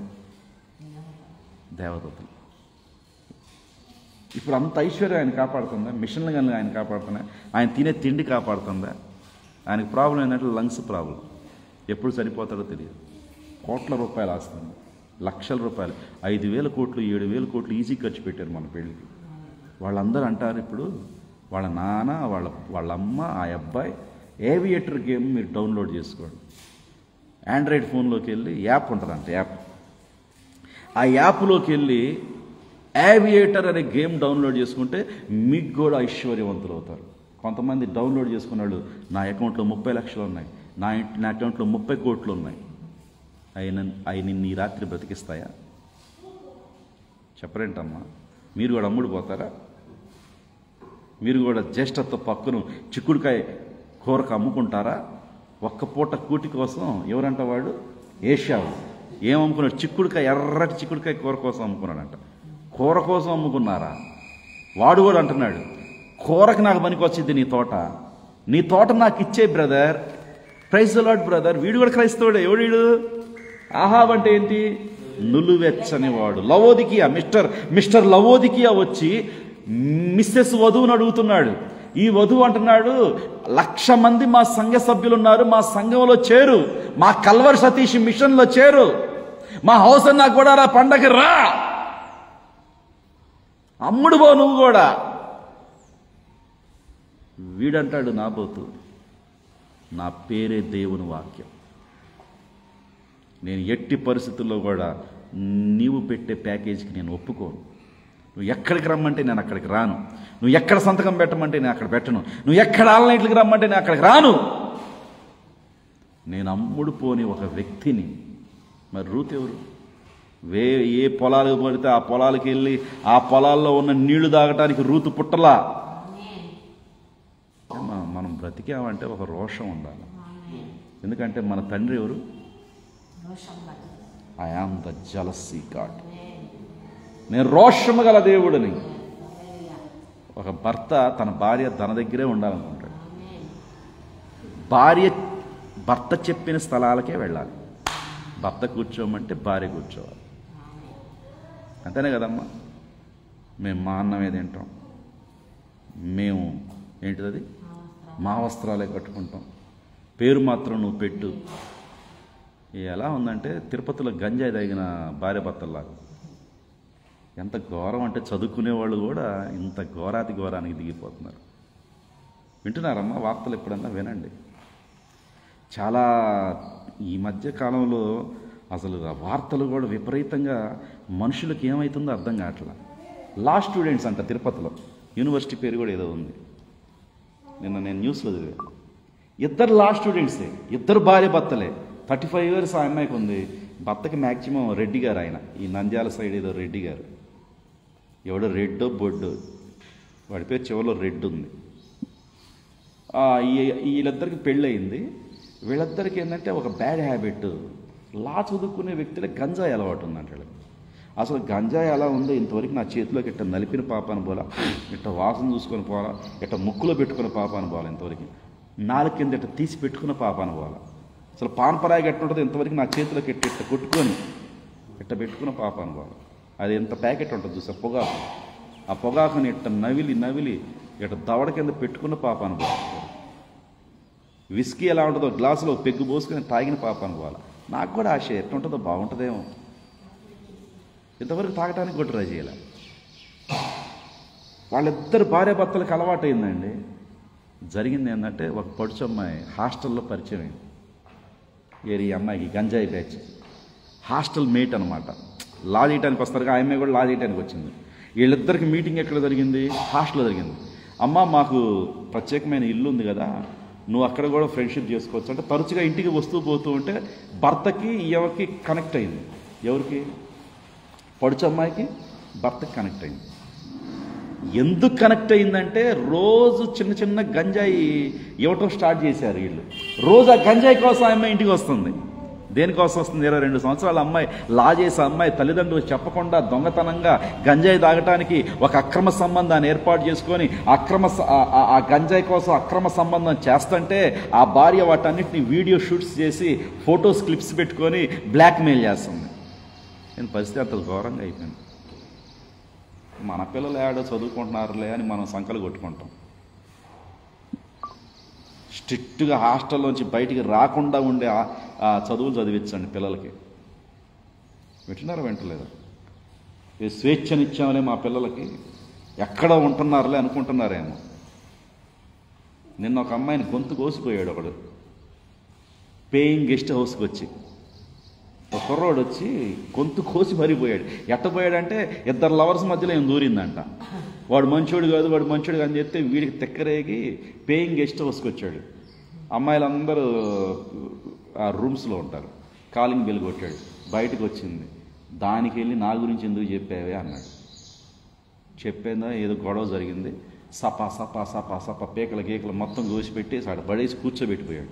ఆ అమ్మాయి రక్షించండో హాస్పిటల్లో తీసుకెళ్ళాలంటే రూమ్మేట్స్ ఎవరు రావట్లేదు, పక్కన రూముల అమ్మాయిలు ఎవరు రావట్లేదు. ఎందుకంటే దాన్ని పట్టుకుంటే ఇదేం కేసు అయిద్దో, తల్లిదండ్రులు అరుస్తారు కదా, దాన్ని ఎందుకు పట్టుకున్నావే? ఆ బ్లడ్ శాంపిల్స్ ఆ పోలీసు వాళ్ళందరూ వచ్చి నీ శాంపిల్స్ తీసుకెళ్తారు, నీ ఫింగర్ ప్రింట్స్ తీసుకెళ్తారు, ఎవ్వడు కూడా రక్షించాల. అంటే మానవత్వం ఏమైందంటే రషీద్ని చంపుతుంటే జిలానిని ఆపలేనంత క్రూర మృగం ఆత్మను పట్టుకొని ప్రజలు తిరుగుతున్నారు వినుకొండలో. ఒక మనిషిని చంపుతుంటే రక్షించలేని ఎందుకండి రాజకీయ పార్టీలు?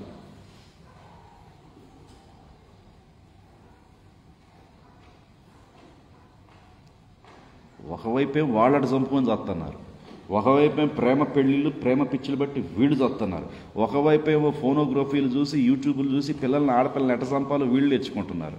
ప్రపంచం అంతా ఎడిపోతుందయ్యా అంటే వాక్యం లేక దిక్కులేని పరిస్థితుల్లో దరిద్రులై గుడ్డోళ్ళైపోయి ఏం చేస్తున్నారో తెలియక, కేసులు ఏమైతున్నాయో తెలియక ప్రజలందరూ కట్టులేక దేవోక్తి లేక కట్టులేక తిరిగి సస్తున్నారు. చర్చిల్లోకి వెళ్ళిన బుద్ధులు మార్టల్లా, బాప్తిజాలు తీసుకున్న బుద్ధులు మార్టల్లా, కోటాలకు వెళ్ళిన బుద్ధులు మార్టల్లా. ఎందుకని మాట్లాడంటే ఆ సంఘానికి ఈ సంఘానికి తిరిగితే ఎట్నే ఉంటుంది. ఆ పొలంలో నీళ్లు ఆ పొలంలో పరిగెలు ఏరుకుంటే ఎట్నే ఉంటుంది. ఒక పొలంలో ఉండు కరెక్ట్గా, ఒక పొలాన్ని నమ్ముకో కరెక్ట్గా. ఆ అమ్మాయిని ఎవరు రక్షించలేదు పాపం. ఏమో వాళ్ళ బ్లీడింగ్ అయిపోయింది, మొత్తం బ్లీడింగ్. ఏ సెక్యూరిటీ ఏంది? మీ పిల్లలు ఎక్కడ ఉంటున్నారో, ఏ రూముల్లో ఉంటున్నారో, భద్రత ఉన్న స్థలాల్లో ఉంటున్నారో, ఎక్కడ ఉద్యోగాలు ఉంటున్నారో, వాళ్ళ అఫైర్స్ ఎట్టున్నారో వాళ్ళ ఫోన్లో ఒకసారి చెక్ చేయండి. గూగుల్ క్రోమ్ ఓపెన్ చేసి వాళ్ళు ఏ సైట్లు చూస్తున్నారో చూడండి. ట్విట్టర్ ఓపెన్ చేసి వాళ్ళు ఎవరికి మెసేజ్లు పెడుతున్నారో చూడండి. ఇన్స్టాగ్రామ్స్ ఓపెన్ చేసి వాళ్ళకి ఎంతమంది ఫ్రెండ్ సర్కిల్ ఉన్నారో చూడండి. లేకపోతే మెసెంజర్లోకి వెళ్ళి వాళ్ళు ఎవరెవరితో టైప్ అయ్యారో చూడండి. మా అమ్మాయి సెల్ ఫోన్ వాడుతుంది అని సంతోషించబాకు. మా అమ్మాయి యాపిల్ ఫోన్ వాడుతుంది. యాపిల్ ఫోన్ వాడితే యాపిల్ అవుతా మీ అమ్మాయి? మీ అబ్బాయి యాపిల్ అవుతాడా? అసలు పిల్లలకి ఎందుకు సెల్లు ఇస్తారు మీరు? చెప్పా కదా మొన్న చెప్పా కదా, ఎంత అండి మైనారిటీస్ అంటే మేజర్స్ కూడా కాదు, మైనర్ పిల్లలు ముగ్గురు మగపిల్లలు కలిసి సెల్ ఫోన్లో నేర్చుకొని సెల్ ఫోన్లు చూసి పరాయి ఆడపిల్లల్ని చంపేసి శవాన్ని ఇప్పుడు కూడా శవం దొరకల. యాడికి పోతుంది భారతదేశం? యాడికి పోతుంది ఆంధ్రప్రదేశ్? యాడికి పోతున్న ఈ ప్రపంచ దేశాలు? క్రూర మృగాని కిందకి వెళ్ళిపోతున్నాయి, ముద్ర కిందకి వెళ్ళిపోతున్నాయి. నేను ముద్రేసిస్తాను రా నీకు అంటున్నాడు వాడెవడు? ఆహాబ్ అంటున్నాడు, నేను నీకు ముద్రేసిస్తాను రా, నాకు ఆ కూరాకుల తోటకి ఇవ్వురా, నీ పొలం ఇవ్వురా, నువ్వు అమ్ముడు పోరా, నీకు నేను ముద్రేస్తాను రా, క్రూరమృగం ముద్రేస్తాను రా, నీ స్వాస్థ్యం అమ్ముకోరా, నీ దగ్గర ఉన్న వాక్యాన్ని నాకు అమ్మేసేసుకో, నా 1,00,000 మంది సభ్యుల్లో చేరు, నా తోటలో చేరు వచ్చి. నాన్సెన్స్. నేను నీ సంఘంలో చేరటం ఏంటి? నువ్విచ్చే యజబేలిచ్చే ఆ సంఘం నాకెందుకు? నువ్వు నిలువెచ్చిన సంఘం నాకెందుకు? నీ నిలువెచ్చని 1,00,000 మంది వచ్చే సంఘం నాకెందుకు? పూలు పెట్టుకున్నా మీ పాశ్రయమండు, బంగారం వేసుకున్నా మీ పాశ్రయమండు, రాజకీయాలు తిరిగినా మీ పాశ్రయమండు. అలాంటి సంఘాలు నాకొద్దు. నాకిచ్చిన ఈ వర్తమాన సంఘమే నాకు కావాలి, ఈ అరకరం పొలమే కావాలి, ఈ వాక్యమే నాకు కావాలి. ఈ వాక్యం కోసం నేను చస్తా. మీ చర్చిలో ఎంతమంది ఉన్నారా? 30 మంది 40 మంది ఉన్నారు. మా సంఘాల్లో చేరండి. అబ్రహాము కాలం నుంచే ఈ వ్యాపారం జరుగుతుంది. అందుకనే రూతుని ఏమంటున్నాడంటే, అమ్మా నువ్వు ఈ పొలంలోనే ఉండు, నీవు మానభంగం జరగకుండా ఉండాలంటే, నువ్వు హాస్టల్కి వెళ్తే సావకుండా ఉండాలంటే, నువ్వు హాస్టల్కి వెళ్ళినా ఎఫ్ఐఆర్స్ అవ్వకుండా ఉండాలంటే, నువ్వు విదేశాలకు వెళ్ళినా ప్రేమ పెళ్ళిళ్ళు చేసుకోకుండా ఉండాలంటే ఈ వర్తమానంలో నిలకడగా ఉండు, ఈ రాకడ వర్తమానంలో నిలకడగా ఉండు. మనసుని ఎవడు కంట్రోల్ చేసుకోలేకపోతున్నాడు, శరీరాన్ని ఈ అంతకాలంలో ఎవడు కంట్రోల్ చేసుకోలేకపోతున్నాడు. క్షణికావేశంలో వ్యభిచారాలు చేసేస్తున్నారు, క్షణికావేశంలో ప్రేమ పెళ్ళిళ్ళు చేసేసుకుంటున్నారు, క్షణికావేశంలో సారాయి తాగుతున్నారు, క్షణికావేశంలో గంజాయి తాగుతున్నారు. క్షణికావేశమే. శరీరం లాగుతుంది, ఆత్మ లాగట్ల జనాల్ని, ఆత్మ సంగతుల వైపు లాగట్లా. ప్రతి వాడు సారాయి తాగటం మాలపల్లిలో, ప్రతాడు యాదవుల కాలంలో పేకాట ఆడటమే. ఒక కాలం ఏం లేదు ప్రియులారా, పాపం అన్ని కాలాల్లోకి ఉంది, అన్ని మనుషుల్లోకి వెళ్ళిపోతుంది, అన్ని పల్లెటూళ్ళలోకి వెళ్ళిపోతుంది. పాపానికి ఏం పల్లెటూరు ఉంటుందా? పాపానికి ఏమన్నా సిటీ ఉంటుందా? లేకపోతే పాపానికి ఏమైనా విదేశాలు ఉంటాయా? ఫోనోగ్రఫీ పల్లెటూళ్ళలో గుడిసెల్లో కూర్చొని చూస్తున్నారు. ఏమైనా ఆగిద్ది అది? ఏదో రెండు ఆగమంట ఏం ఆగుతున్నాయి చెప్పండి అమ్మా. మహావేషతనం ఆగట్ల, వాక్యాన్ని దొంగతనం చేసే స్థానం ఆగట్ల. వాక్యాన్ని దొంగతనం చేయడానికి వచ్చాడు వీడు, మహాప్రభు రాజు వీడు. మళ్ళీ అధికారాన్ని పెట్టుకొని వస్తున్నాడు. ఏమని పెట్టుకొని వస్తున్నాడంటే మహావేశ్యను పెట్టుకొని వస్తున్నాడు, యెజబేల్ని పెట్టుకొని వస్తున్నాడు. ప్రకటన గ్రంథం 17 అధ్యాయంతో వస్తున్నాడు, ప్రకటన గ్రంథం 13 అధ్యాయంతో వస్తున్నాడు, ప్రకటన గ్రంథం 18 అధ్యాయంతో వస్తున్నాడు. అధికారం ఉంది వీడి దగ్గర భార్య ఉంది, వీడి దగ్గర మహావేశ ఉంది, వీడి దగ్గర యెజబేల్ ఉంది. వీడు వచ్చి బలహీనుడు పట్టుకొని అంటున్నాడు, నీ ద్రాక్ష తోట నాకు ఇచ్చేసేరా, ఇస్తావా? అధికారానికి భయపడి పెద్ద సంఘం వాళ్ళు, పెద్ద యూట్యూబర్స్ వాళ్ళు, పెద్ద సెలబ్రిటీలు వాళ్ళు చెప్పిన వాక్యమే వేదం, ఈ వర్తమానంతో సావలేకపోతున్న ఈ సంఘంలో అంటావా నువ్వు?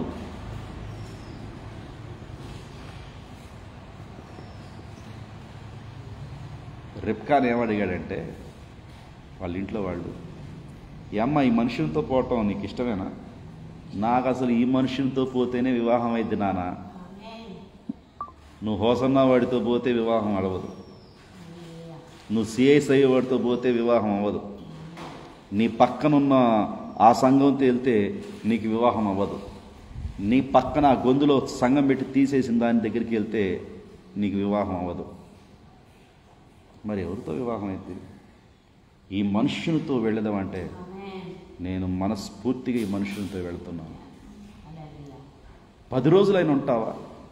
ఒక్క నిమిషం కూడా ఉండవు. ఏమంటుంది రిబ్కా? ఈ మనుషునితో వెళ్తావా? ఎవరా మనుషుడు చెప్పండి, ఆలోచించి చెప్పండి. ఆదికాండం 24 అధ్యాయంలో నేను మాట్లాడుతున్నా. ఎలియాజర్లో అయితే పెళ్ళే లేదు, అది నీడ. ఈరోజు నిజస్వరూపం ఏంటంటే ఈ కాలంలో కూడా దేవుడు ఒక ఎలియాజర్ని మ్యారేజ్ రిజిస్ట్రార్ని పంపించాడు మనకు. పొలమే, ఇస్సాకే, అమ్మాయే, వీళ్ళని కలిపేదే వాక్యం, ఎలియాజరు వాక్యం. అది బావి దగ్గర ఉన్న వాక్యం, అది తండ్రి అయిన అబ్రహాం ఇంటి దగ్గర నుంచి వచ్చిన వాక్య స్వరూపమే ఎలియాజర్.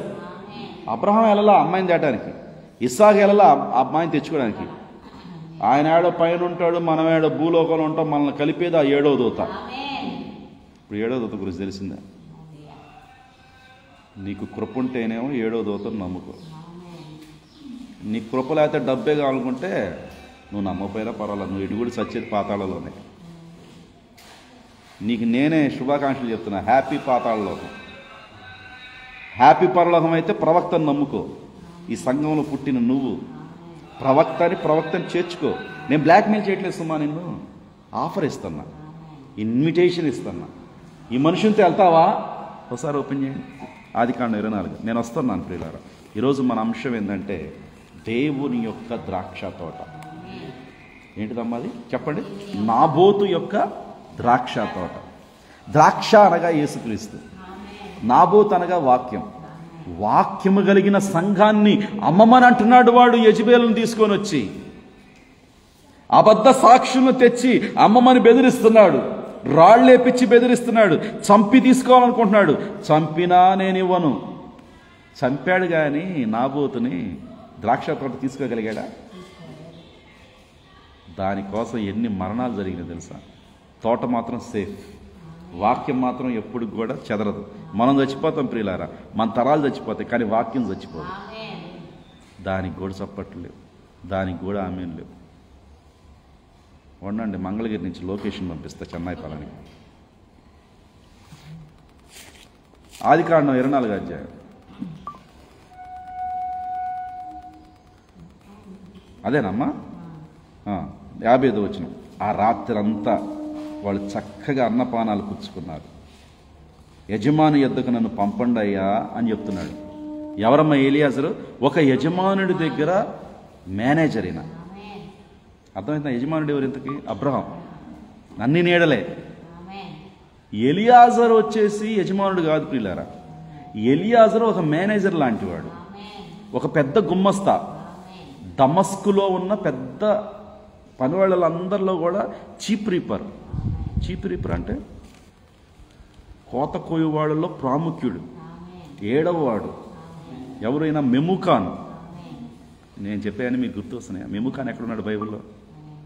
మీకు ₹1,00,00,000 పరీక్షలు, మీకు ద్రాక్ష తోటిస్తా, మీకు వెండి నగలు ఇస్తా, మీకు ఫారిన్ ఫండ్స్ ఇస్తా. ఇది చెప్తే మెముకాన్ ఎక్కడున్నాడు బైబిల్లో? ఎప్పుడు చెప్పలేదా మెముకాన్ గురించి మీకు? మెముకాన్ ఎస్తేరు గ్రంథంలో ఎస్తేరుని పరిచయం చేసిన వ్యక్తే మెముకాన్. ఆయన 1వ అధ్యాయంలో ఉంటాడు. ఏడుగురు నపుంసకుల్లో ఒక పెద్ద వ్యక్తి ఎవరంటే మెముకాన్. మెముకాన్ పరిచయం చేయాలి. మెముకాన్ అంటాడు వస్తీ వద్దండి, వస్తీకి విడాకులు ఇద్దాం. మెముకాన్ అంటాడు ఒక సౌందర్యవంతురాలైన సంఘం కావాలని మనకి. అంటే ఈ సౌందర్యవంతురాలైన సంఘాన్ని కట్టి స్థిరపరిచింది ఎవరంటే మెముకానే. ఈరోజు బైబిల్లో మెముకాన్ ఉన్నాడంటే, నిడల్లో ఉన్నాడంటే నిజ స్వరూపంలో కూడా మెముకాన్ ఉండాలి. ఆ కాలంలో ఎలియాజరు ఉన్నాడంటే ఈ కాలంలో కూడా ఎలియాజరు ఉండాలి. ఆ కాలంలో సిద్ధపరిచే వ్యక్తి ఉండాలంటే ఈ కాలంలో కూడా ఒక మొర్దెకై ఉండాలి. ఆ కాలంలో యెజబెల్ని చంపిన జెహూ ఉండాలంటే ఈ కాలంలో కూడా జెహూ ఉండాల్సిందే. ఆ కాలంలో మీకా ఉన్నాడంటే ఈ కాలంలో కూడా మీకా ఉండాల్సిందే. ఈ కాలంలో ఇవన్నీ ఎవరిలో నెరవేరుతున్నాయో ఆ పరిచర్ని గుర్తుపట్టాలి మనం. ఈ కాలంలో వాక్యము ఎవరిలో నెరవేరుతుందో ఆ మార్గంలోకి వెళ్ళాలి మనం. ఆ కాలంలో వాక్యం అంతా నోవాహులో నెరవేరుతుంటే నోవాహు నేను వెంబడించాల్సిందే, ఎందుకంటే నాకు ఓడ దక్కింది. ఆ కాలంలో ఇర్మియాను వెంబడిస్తే నాకు దేవుని వాక్యం దొరికింది. ఆ కాలంలో దానియేలుని వెంబడిస్తే నాకు దేవుని వాక్యం దొరికింది. ఆ కాలంలో యెహెజ్కేలుని వెంబడిస్తే, ఆ కాలంలో యెషయాను వెంబడిస్తే, ఆ కాలంలో అపోస్తులను వెంబడిస్తే, ఆ కాలంలో 7 దూతలను వెంబడిస్తే, ఈ కాలంలో మరి ఎవరిని వెంబడించాలి? ఎవరు వెంబడించాలో చెప్పే కదా. 7 సువర్ణ పాత్రలు పట్టుకున్న 7 దూతల్లో చివరి దూత వచ్చి ఈ విషయాలన్నీ యోహాను చెప్తున్నాడు. మళ్ళీ ఒకటి చెప్తున్నానండి, మీకు అర్థం కావాలి కదా. ఎలియాజరు పరిచయం చెప్తున్నా. బావి దగ్గరికి వెళ్దాం అందరం. ఎక్కడ ఉంది బావి బైబిల్లో? కొత్త నిబంధనలో. పాత నిబంధన ఇక్కడ ఒక బావి ఉంది, కొత్త నిబంధనలో ఒక బావి ఉంది. కొత్త నిబంధనలో బావి దగ్గర 7 పరిచయం చేస్తున్నాడు 7వ వ్యక్తి. ఎప్పుడన్నా ఆలకించారా? 5 ఉన్నారు, వాళ్ళు నీ భర్తలు.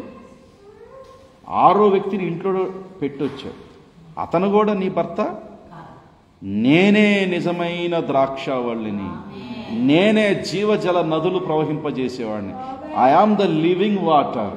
నేనిచ్చి నీళ్లు తాగని 7వ వ్యక్తి వచ్చి 6 వ్యక్తులను బయలుపరిచాడు. 6 వ్యక్తుల గురించి ప్రపంచానికి ఎవరు తెలియదు. సమరయ స్త్రీకి 6 వ్యక్తుల్ని బయలుపరిచింది 7వ వ్యక్తి అయిన దేవుడు. ఈ వాక్యాన్ని ఎవడు కాదంటాడు రమ్మని మగవాడిని. యోహాను సువార్త 4వ అధ్యాయంలో 7 సంఘకాలాలు చూపిస్తా. యోహాను సువార్త 4వ అధ్యాయంలో 7 దూతలు చూపిస్తా. 7వ దూతే యేసుక్రీస్తు వచ్చి 7వ దూతను బయలుపరిచి, ఆ 7వ దూత శరీరంలో ఉందే యేసుక్రీస్తు. అది మానవ దేహం, కానీ ఆయన 7వ దూత. ఇప్పుడున్న 6 కూడా నీకు నీళ్లు ఇవ్వలేరు. ఈ 6 సంఘకాలాల్లో కూడా నీకు శ్రేష్టమైన నీళ్లు రాలేదు. 7వ వ్యక్తిగా వచ్చాడు. 7వ వ్యక్తిలో యేసుక్రీస్తే ఉన్నాడు. మరి ఆ వ్యక్తి నీకొద్దా? ఆ నీళ్ళు వద్దా? 7వ సంఘకాలంలో వచ్చిన ఆ నీళ్ళు వద్దా? మాకు హోసన్నా నీళ్ళే తాగుతాం. అప్పుడప్పుడు గుడారాల పండగలు వెళ్ళొచ్చి వాళ్ళ పేర్లే మా పిల్లలకు పెట్టుకుంటాం. పెట్టుకో, తప్పే ఉంది.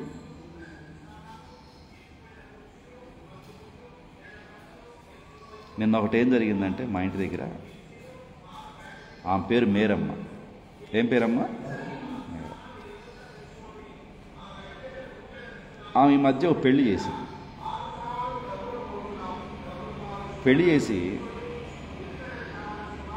ఆ అమ్మాయి నా దగ్గర బాప్తిజం తీసుకుంది. ఎంత గమ్మత్తుగా ఉంటాయి చూడండి విషయాలు. నా దగ్గర బాప్తిజం తీసుకుంది. సరే, పెళ్లి జరిగింది. పెళ్ళికి రమ్మంటే నేను వెళ్ళాల. ఎందుకంటే నాకు నచ్చితే నేను వెళ్తాను. వాక్యం ఉంటే వెళ్తా, వాక్యం లేకపోతే నేను వెళ్ళను. 100 కోట్లు ఖర్చు పెట్టినాయండి ధీరు బొమ్మలాగా. అక్కడ వాక్యం లేకపోతే నేను వెళ్ళను, అంతే. నా ఇష్టం అది. అందరు అవునంటే కాదంట, నా పనులు నాకుంటాయి. సరే అని చెప్పేసి నిన్న ఒడ్రోళ్ళ అక్క ఒక మా ఇంటికి వచ్చింది. ఈ మేరం వెళ్ళి ఏమని అడుగుతుందంటే, నా మనవరాలు శ్రావణ మాసంలో తెచ్చా, ఎప్పుడు తీసుకెళ్లాలో పంచాంగం చూసి క్యాలెండర్ చూసి చెప్పు. ఎవరిని అడగాల? బాప్తీసం ఇచ్చింది నేను, ఆ అమ్మాయి వచ్చేది నా చర్చికి. మంచి రోజు ఏందో ఎవరిని అడగాల? పాస్టర్ గారిని అడగాల. పాస్టర్ గారు అడిగితే అన్ని మంచి రోజులు తెక్కల మొహం పా అంట. అందుకని నేను నచ్చను. శ్రావణ మాసంలో అసలు మా అమ్మాయిని తేవాలా వద్దా అని నన్ను అడగాలి కదా. పాస్టర్ని అడగరు. పాస్టర్ని అడగరండి. వాస్తులు అడుగుతారు, ఇవన్నీ కర్మకాండాలు చేసే వాళ్ళ దగ్గరికి వెళ్తారు, అంతరాలు చేసే వాళ్ళ దగ్గరికి వెళ్తారు, అన్యాచారాల దగ్గరికి వెళ్తారు. క్రైస్తవులు అంటే నాకు బాధ. పేరేమో కన్య మరియా. ఆ పేర్లు ఎందుకు పెట్టుకుంటారో కూడా తెలియదు. ఎవరిని అడగాల? మా హిందువులను అడగాల? అన్యుల్ని అడగాల? మన పిల్లల గురించి వాక్యం బోధించే సేవకుడి దగ్గరికి వెళ్ళి వాక్యం బట్టి ఏం చేయమంటో చెప్పయ్యా, అసలు శ్రావణ మాసంలో మా పిల్లల్ని తెచ్చుకోవచ్చా, భార్యను భర్తను ఎడం చేయొచ్చా? బైబిల్ ఏమంటుంది? యెహోవా చేత ఐక్యపరిచిన వారిని ఎవరు కూడా వేరు చేయకూడదు. ఈ ఆచారాలు పెట్టి, శ్రావణ మాసాలు పెట్టి, ఆషాఢ మాసాలు పెట్టి, అన్ని దినములు మంచియే. మీరు దినములను గురించి, మాసముల గురించి, ఉత్సవ కాలం బట్టి, మాసములు అంటే నెలలు, దినములు అంటే రోజులు, సంవత్సరములు పాటించబాకండి అన్నాడా లేదా? నిష్ప్రయోజనమైనవి, అవి నిష్ప్రయోజనమైనవి అన్నాడా లేదా పౌలు గారు? గలతీలు రాసిన పత్రికలో ఏమన్నాడమ్మా? మీరు నెలలు పాటించబాకండి. చదువుతారా? కొంపదీసి చదువుతారా? చదవండి. 4వ అధ్యాయం గలతీలు రాసిన పత్రిక ఎంత చక్కగా చెప్తే వాక్యం చదవరు. ఈ మేరిమ్మి ఈమె పేరు మేరిమ్మి వాక్యం చదవరు. వాక్యం దగ్గర రాదు ఈ మేరిమ్మి, చర్చికి రాదు ఈ మేరిమ్మి. పేరేందమ్మా? మేరిమ్మి. మేరమ్మా నేను అందరు మేరమ్మా అని పిలవాలి.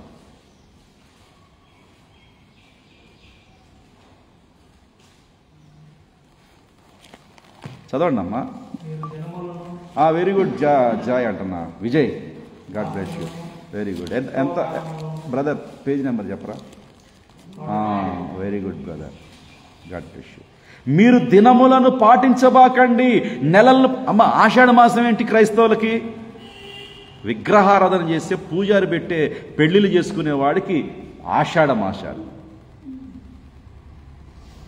మరి ధీరుభాయ్ అంబానీ పెళ్లి ఎప్పుడు జరిగింది? అబ్బాయి లావుట్ అబ్బాయి పెళ్లి ఎప్పుడు జరిగింది విజయ్? బ్రాహ్మణులకు కొన్ని కోట్లు ఇస్తే పంచాంగాన్ని కూడా మార్చేస్తారు. అర్థమవుతుందా? మరి ఇప్పుడు అబ్బాయి పెళ్లి చేసుకుంది ఆషాఢ మాసంలో కదా. పిల్లోడు ఎవరు? ధనవంతుడు, ప్రపంచంలోనే పెద్ద సెలబ్రిటీ వాళ్ళ కుటుంబం, మన ఇండియాకే గర్వకారణం ఆ ధీరుభాయ్ అంబానీ ఫ్యామిలీ. మరి వాళ్ళు శ్రావణ మాసంలో చేసుకున్నారు కదా. వాడు పచ్చి హిందూ, వాడు వందల మంది పూజాలను పెట్టి, నరేంద్ర మోడీ గారు వచ్చారు, యోగి ఆదిత్యానంద్ గారు వచ్చారు, వాళ్ళు ఎవరండి? అఘోరాలు వచ్చారు. అఘోరాలు అంటే తెలుసా మీకు? అఘోరాలు అంటే తెలుసా అమ్మ? మొత్తం బూడిద రాసుకుంటారు. ఇంక వాళ్ళ పెళ్ళిళ్ళు ఉండవు, సన్నాసులు వాళ్ళు. ఎవరాళ్ళు? వాళ్ళ పెళ్ళిళ్ళు ఉండవు, పెటాకులు ఉండవు. అఘోరా. బాలకృష్ణ సినిమా తీశాడు కదా, అఘోరానా?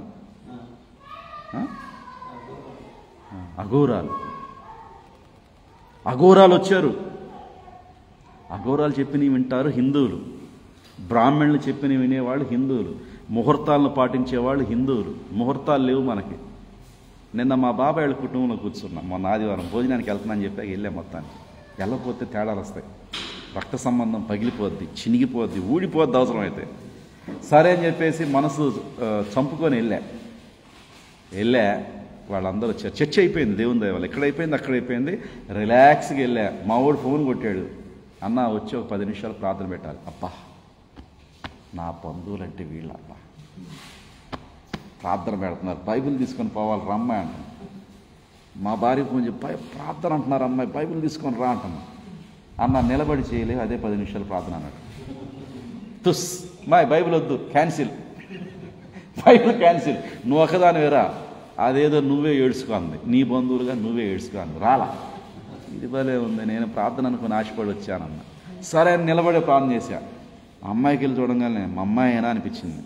మా అమ్మాయి ఎలా ఉందంటే మొత్తం బంగారం బంతి పూలాగా ఉంది. అన్ని పూలన్నీ ఆ అమ్మాయి మీద ఉంది.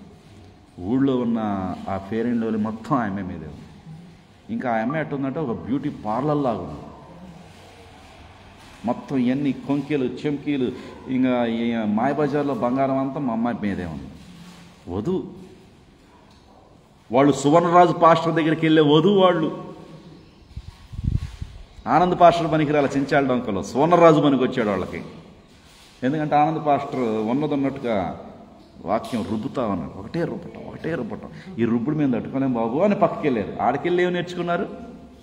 సరే బాగానే ఉంది, అంత కూడా బాగానే ఉంది, నేను కాదంటున్నా. అయ్యా వింటున్నారా? అప్పడం వేస్తే అప్పడం తిన్నా, పప్పుచారు వేస్తే పప్పుచారు తిన్నా, అంతా బాగానే ఉంది. అరే ఈ కుర్చీరానా? ఏ వద్దులే, అది కొంతగా ఉంటుందమ్మా. ఓకే ఏనండి, చాలా చక్కగా ఉంటుంది. ఎండింగ్ చెప్తున్నా. మొత్తానికి హరిదాసుళ్ళు వచ్చారు, బ్రాహ్మణులు. వాళ్ళే బ్రాహ్మణులు, వాళ్ళే పూర్వహితులు, వాళ్ళే కళాకారులు. రాత్రంతా మా బజార్లో నిద్ర లేదంటే నిద్ర లేదు. రాత్రి మా బజార్లో హరిదాసులు ఆయన ఒక ఆయన చనిపోయాడు. ఇంకా చూసుకో, రాత్రంతా నాటకం, చింతామణి నాటకం, భక్త ప్రహ్లాద నాటకం, ఎన్ని నాటకాలు ఉంటాయి, ఎన్ని పాటలు ఉంటాయి మొత్తం మా బజార్లో. అయ్యా మీ క్యాస్ట్ వాళ్ళు కదా, పోయి కనిపించరాదు అన్నది. నేను ఎందుకు పోతా అట్లాంటి పనికి మన స్థలాలకి, నేను పోను. కులపోడైతే ఎవడికి కులం, ఇంకేడుంది కులం, వాగులో ఉంది కులం, తెచ్చుకోపో. కనీసం నేను కనబడను, నేను వెళ్ళలేదుగా, నాకు అవసరం లేదు. నేనెందుకు అపవిత్రమైన స్థలాలకు వెళ్ళి నన్ను నేను అపవిత్రం చేసుకోవాలా? నా కళ్ళతో చూశాను అక్కడ పూజారులని. మేడగది మీద చూసా, వాడు ఎవడో చెంబులో నీళ్లు తీసుకొని ఆకు తీసుకొని వస్తాడు. వాడు ఆడొస్తాడని నాకు గుండె కొట్టుకున్నాడు. పైన ఆగరా, మా కాంప్లెక్స్లోకి వచ్చామంటే నీకు నెత్తురు పడిద్దని చెప్తున్నాను. మొత్తానికి వాడు ఎట్టానో ఆ చెంబు ఆకు తీసుకుని ఆ హరిదాసుని మా ఇంటికి రాలా. ఏముంటుందండి ఆ చెంబులో ఆకులో? నీళ్లు పోస్తారు వచ్చి. అదేమైనా శుద్ధీకరణ జలమా? అదేమైనా నీతికరణ? అదేమైనా పరిశుద్ధాత్మ బ్యాప్టిజం? అదేమైనా శుద్ధీకరణ? నా నీళ్లు నాకున్నాయి, మా ఇంట్లో చాలా నీళ్లు ఉన్నాయి, ఫిల్టర్ నీళ్లు ఉన్నాయి, ఎండ్ టైం మెసేజ్ నీళ్లు ఉన్నాయి. మా నీళ్లు మేము తాగుతాం, మీ నీళ్లు ఎందుకు మాకు? మళ్ళీ రాత్రంతా ఇంక సరే అని చెప్పేసి భోజనాలు అయిపోయిన తర్వాత రూమ్లో పిలిచారు. పెద్ద మనుషుల తరహాలు నేను కూడా వెళ్ళా, ఏం జరిగిద్దా అని. మాయ్ అందరికి పసుపులు రాసుకోండి అంటున్నాడు. అమ్మో ఈ నాకు కూడా రాస్తాడే అని చెప్పేసి నేను కాళ్ళు రెండు వెనక్కి పెట్టుకున్నా. ఏం పూసినా పోతారు, కొలపోళ్ళు కదా, ఖాళీకి కూర్చున్నాను, కాళ్ళకి ఆడవాళ్ళు కూడా వచ్చిపోతారు. అమ్మో పసుపు అంటాడు దరిద్రుడు, ఇక్కడి నుంచి ఎంత తొందరగా వెళ్తుందా ప్రభు, ఆ కుర్చీలో కూర్చున్నా కానీ ఎప్పుడు లేచిపోదాం అనిపిస్తుంది. పసుపులు రాసుకుని అంటాడు. ఇంకా మళ్ళీ పంచాంగం తీశాడు. మంచి ముహూర్తం ఆగస్టు 10వ తారీఖున అబ్బాయి, మనకు తెలుగు వాళ్ళం మనం, మనకి ఇంగ్లీష్ క్యాలెండర్ కాదు. 24 గంటలు టు 24 గంటలు మనకు రోజు. ముహూర్తం జాగ్రత్త పెడుతున్నానండి. 3 గంటల 30 నిమిషాలు తెల్లవారుజాం. ఎన్ని గంటలకంట? వీళ్ళు వెళ్ళేది సువర్ణరాజు పాస్టర్ దగ్గరికి.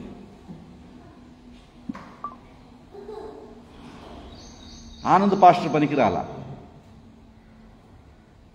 ఏమంటున్నాడు విజయ్? 10వ అధ్యాయం ఇర్మియా గ్రంథం 2వ వచనం ఒకసారి చదువునానా అయ్యా? అమ్మా అది కాదు విజయ్, 10వ అధ్యాయం 2వ వచనం ఇర్మియా గ్రంథం. జ్యోతి చదువు అమ్మా. విజయలక్ష్మి అంకో జ్యోతి రాలేదా? నూకల జ్యోతి, నూకల విజయలక్ష్మి. వాళ్ళ ఇంటి పేరు ఏం పేరు? బండారు జ్యోతి. ఇంకొక అమ్మాయి ఉంటుంది అనుష, వాళ్ళ ఇంటి పేరు ఏం పేరు? కురమగైట, పుట్టం శెట్టా. ఇది యాదవుల్లో కలవట్లేదే. నాకు చాలామంది ఇళ్ళ పేర్లు తెలుసు కానీ ఇది ఎప్పుడే లేదమ్మో. బొల్లినేటోళ్ళు చూసా, లేకపోతే గోపినటోళ్ళు చూసా, లేకపోతే గండికోటోళ్ళు చూసా, లేకపోతే మనోళ్ళు మిఠా వాళ్ళని చూసా, ఇంకా తిమ్మరాజు ఇళ్ళని చూసా, మిట్టా శెట్టి. బాగుంది. Okay carry on.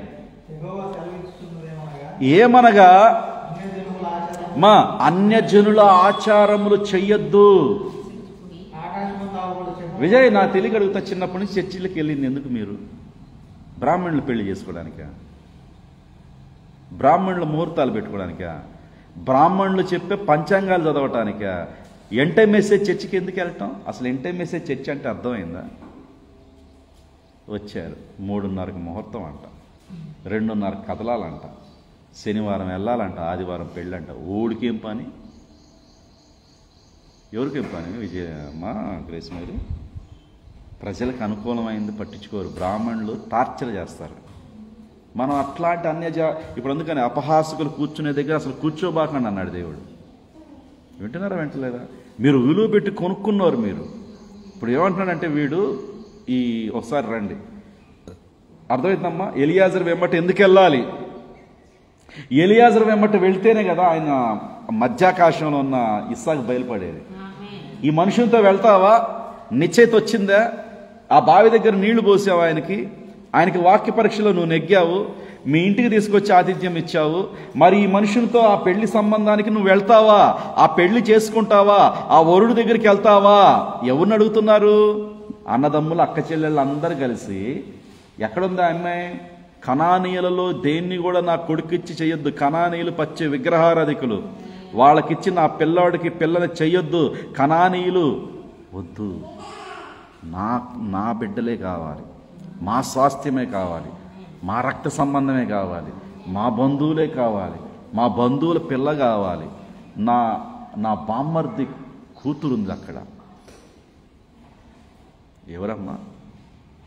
ఇస్సాకు వాళ్ళ మేనమామ ఉన్నాడు అక్కడ. శారా వాళ్ళ అన్నయ్య ఉన్నాడు లాబాను. ఆ లాబాన్తో నాకు పెళ్లి కావాలి. కనానీయులతో వద్దు, కనానీయులు దేవుని ముళ్ళు, కనానీయులు దేవునికి శత్రువులు, ఆ కనానీయుల్లో ఒకతిని కూడా నాకు కొడుకు ఇవ్వద్దు అన్నాడా లేదా బైబిల్లో? నెహెమ్యా జుట్టు పీకి కొట్టాడా లేదా? అన్యుల్ని ఎందుకురా మీరు పెళ్లి చేసుకుంటారని? విగ్రహారాధన పెళ్లిళ్ళు ఎందుకు చేసుకుంటారా? పూజారి ముహూర్తాలు ఎందుకు పెట్టుకుంటారా? చంపలు పీకాడంట నెహెమ్యా. ఆ కనానీయుల్లో వద్దు, నాకు వివాహం జరగాలి. అందుకని వివాహం జరగాలంటే ఎలియాజరు వెంబట వెళ్ళాలి. ఈ మనుష్యులతో వెళ్తావా? ఈ మనుష్యుడు, ఈ దేవుడు కాదు విలియం మ్యారన్ బ్రన్నాం, ఈ మనుష్యుడు, ఈ 7వ దూత వెంబట వెళ్తావా? ఈ వివాహ వ్యవస్థలో ఇప్పుడు ఎందుకంటే బావి దగ్గరికి వచ్చి 6 బయలుపరిచింది 7వ వ్యక్తి. 7వ సంఘకాలంలో వచ్చాడు, సుకారు గ్రామానికి వెళ్ళాడు. 6 కాదమ్మా నీకున్నది, వాళ్ళు కాదు నీకు జీవజలం ఇచ్చేది. 7వ వ్యక్తి వచ్చి 6 బయలుపరిచాడు. 7వ దూత వచ్చి 6 దూతలను బయలుపరిచాడు. ఈ కాలంలో అది నీడకి నిజస్వరూపమే లవోదికే సంఘకాలం. ఇప్పుడు 7వ దూత వచ్చి పౌలును పరిచయం చేశాడు మనకి. పౌలు ఇదివరకే ఉన్నాడుగా పాస్టర్ గారంటే, పౌలు ఉన్నాడు కానీ ఆయన మొదటి నక్షత్రం అని మనకు తెలియదుగా. ఐరేనియస్ ఉన్నాడు కానీ ఆయన 2వ నక్షత్రం అని మనకు తెలియదుగా. కొలంబా ఉన్నాడు కానీ ఆయన 3వ నక్షత్రం అని మనకు తెలియదుగా. మార్టిన్ ఉన్నాడు కానీ 4వ నక్షత్రం అని మనకు తెలియదుగా. మార్టిన్ లూథర్ ఉన్నాడు, జాన్ వెస్లీ ఉన్నాడు. ఇప్పుడు ఉన్నవాడు కూడా నీకు భర్త కాడు. ఇప్పుడు ఉన్న జాన్ వెస్లీ, ఆ మెదరిచి సంఘాలు కూడా మనకు జీవాన్ని ఇవ్వలేకపోయాయి. మరి ఎవరు రావాలి? 7వ సంఘకాలంలో 7వ దూత రావాల్సిందే. ఆ 6 బయలుపరచాల్సిందే. 6 సంఘకాలాలను బయలుపరచాల్సిందే. 7వ వ్యక్తి వచ్చి 6 రాతి బాణాలను బయలుపరాల్సిందే. 6 రాతి బాణాలని ప్రవేశపెట్టాల్సిందే. 6 రాతి బాణాల నిండా నీళ్లు నింపాల్సిందే. కానీ 7వది ద్రాక్షారసం ఇచ్చేది యేసుక్రీస్తే. చెప్పరేంటమ్మా? ఈ మనుషులతో కూడా వెళ్తావా వెళ్ళవా? నీకు ఈ విషయాలన్నీ 7వ దూత పలుకు దినములలో అతడు వాక్యం బోధిస్తుండగా ప్రవక్తలకి దాసులకి తెలిపిన అన్నిటి ప్రకారం వదిలేసిన మర్మాలన్నీ కూడా ఈ 7వ దూత బోధిస్తున్నప్పుడే అవన్నీ బయలుపరచబడతాయి. రిబ్కా నీకు ఆ వివాహ బంధం బయలుపరచబడాలంటే ఈ మనుషునితో వెళ్తావా? వీళ్ళు అంటున్నారు 10 రోజులైనా మాతో ఉండమ్మా, మాతో కలిసి ఉండమ్మా, ఈ 10 రోజులైనా మా యొక్క ఫంక్షన్లకి రమ్మా, మా కూటాలకి రమ్మా, మా యూట్యూబర్స్గా మీరు మారండి అమ్మా, మా సబ్స్క్రైబర్స్గా మీరు మారండి అమ్మా, మా గుడారాల పండగకి రండి అమ్మా, 10 దినాలైనా మాతో ఉండండి అమ్మా, ఒక్క రోజు కూడా ఉండను మీతో. హల్లెలూయా, ప్రైజ్ ది లార్డ్. ఒక్క రోజు కూడా ఉండను మీతో. నాకు ఆ మనుష్యుడు వర్తమానం కావాలి, నాకు ఆ మనుష్యుడు బయలుపాటు కావాలి. నేను ఆ మనుష్యుడితో వెళ్తున్నాను. సర్దుకుంది బ్యాగ్ మొత్తం. I'm ready. గొర్రెపిల్ల భార్య రెడీ అయింది. సిద్ధపరచుకోలేదు. తనను తాను నీకు నువ్వే సిద్ధపరచుకోవాలి. నీకు టైం వచ్చింది, నీకు ఒక వర్తమానం వచ్చింది, నీకు ఒక ఎలియాజర్ వర్తమానం వచ్చింది. నీకు నువ్వు ఈ పాటికలా సిద్ధపడి కూర్చోవాలి. నీకు 1206 వర్తమానాలు వచ్చి నీది అబ్రహాం ఇంటి దగ్గర నుంచి డైరెక్ట్ పరలోకం నుంచి వచ్చిన వర్తమానం ఇది. నిన్ను నువ్వే రెడీ చేసుకోవాలి, నువ్వే సిద్ధపరచుకోవాలి. నువ్వు సిద్ధపరచును గాక నీతో పాటు ఉన్న నీ ప్రజలను కూడా సిద్ధపరచుకోమని యేసుకేలు చెప్తున్నాడు. నువ్వు సిద్ధపడింది గాక నీతో పాటు ఉన్న వాళ్ళని కూడా సిద్ధపరచుకోవాలి. ఎస్తేరు సిద్ధపడింది గాక తన చెలికత్తెలను కూడా సిద్ధపరిచింది. ఎస్తేరుకి ఎంతమంది వచ్చారు? ఆడపిల్లలు 7 వచ్చి సిద్ధపరిచారు. 7 అంటే ఎవరు? 7 దూతలు వచ్చి సిద్ధపరిచారు. జ్ఞానము 7 దూతల్లో ఉండి మనల్ని సిద్ధపరుస్తున్నది. ఈ మనుష్యునితో వెళ్తావా వెళ్ళవా? ఈ మనుష్యుడు నీకు కావాలా లేదా? నీకు వివాహం అర్థం కావాలంటే ఈ మనుష్యుడు రావాలి. ఆ మనుష్యుడు వెంబడి వెళ్ళింది. ఏమ్మా, సమరయ స్త్రీకి ఎప్పుడు అర్థమైంది వాక్యం? ఎప్పుడు కొండ పగలు కొట్టుకుంది, ఎప్పుడు కొండ వదిలేసింది, ఎప్పుడు ఊళ్ళోకి పరిగెత్తింది. 7 సంఘకాలాల వర్తమానం అర్థమైనప్పుడే ఆమెలో జీవజల నదులు పొంగి పొంగి ప్రవహించాయి. 7 సంఘకాలాల బోధ మీకు అర్థమైనప్పుడే వాక్యం పొంగి పొంగి ప్రవహిస్తుంది. పోయిన వారం ఏం చెప్పా విజయ్? ద్వితీయోపదేశకాండంలో ఏం చెప్పానమ్మా? విమోచకుడు వస్తాడు, విమోచకుడు విడిపిస్తాడు. విమోచకుడు విడిపించటమే చెప్పు తీసే ధర్మం. విమోచకుడు ఎవ్వడు కూడా మనల్ని విడిపించలేకపోయాడు.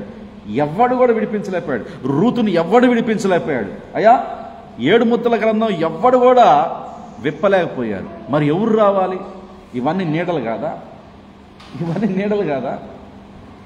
చెప్పు ఓడదీయబడిన వాని ఇల్లు, దేవధర్మం జరిగించని వాడి ఇల్లు, భర్త ధర్మం జరిగించని వాడి ఇల్లు, విమోచన ధర్మం జరిగించని వాడి ఇల్లు. ఎవ్వరు కూడా మనల్ని విమోచించలేకపోయారు. 6000 సంవత్సరాల్లో మంగమ్మ మనల్ని విడిపించడానికి 7వ సంఘకాలంలో ఒక నికాసైన వర్తమానం వచ్చినది.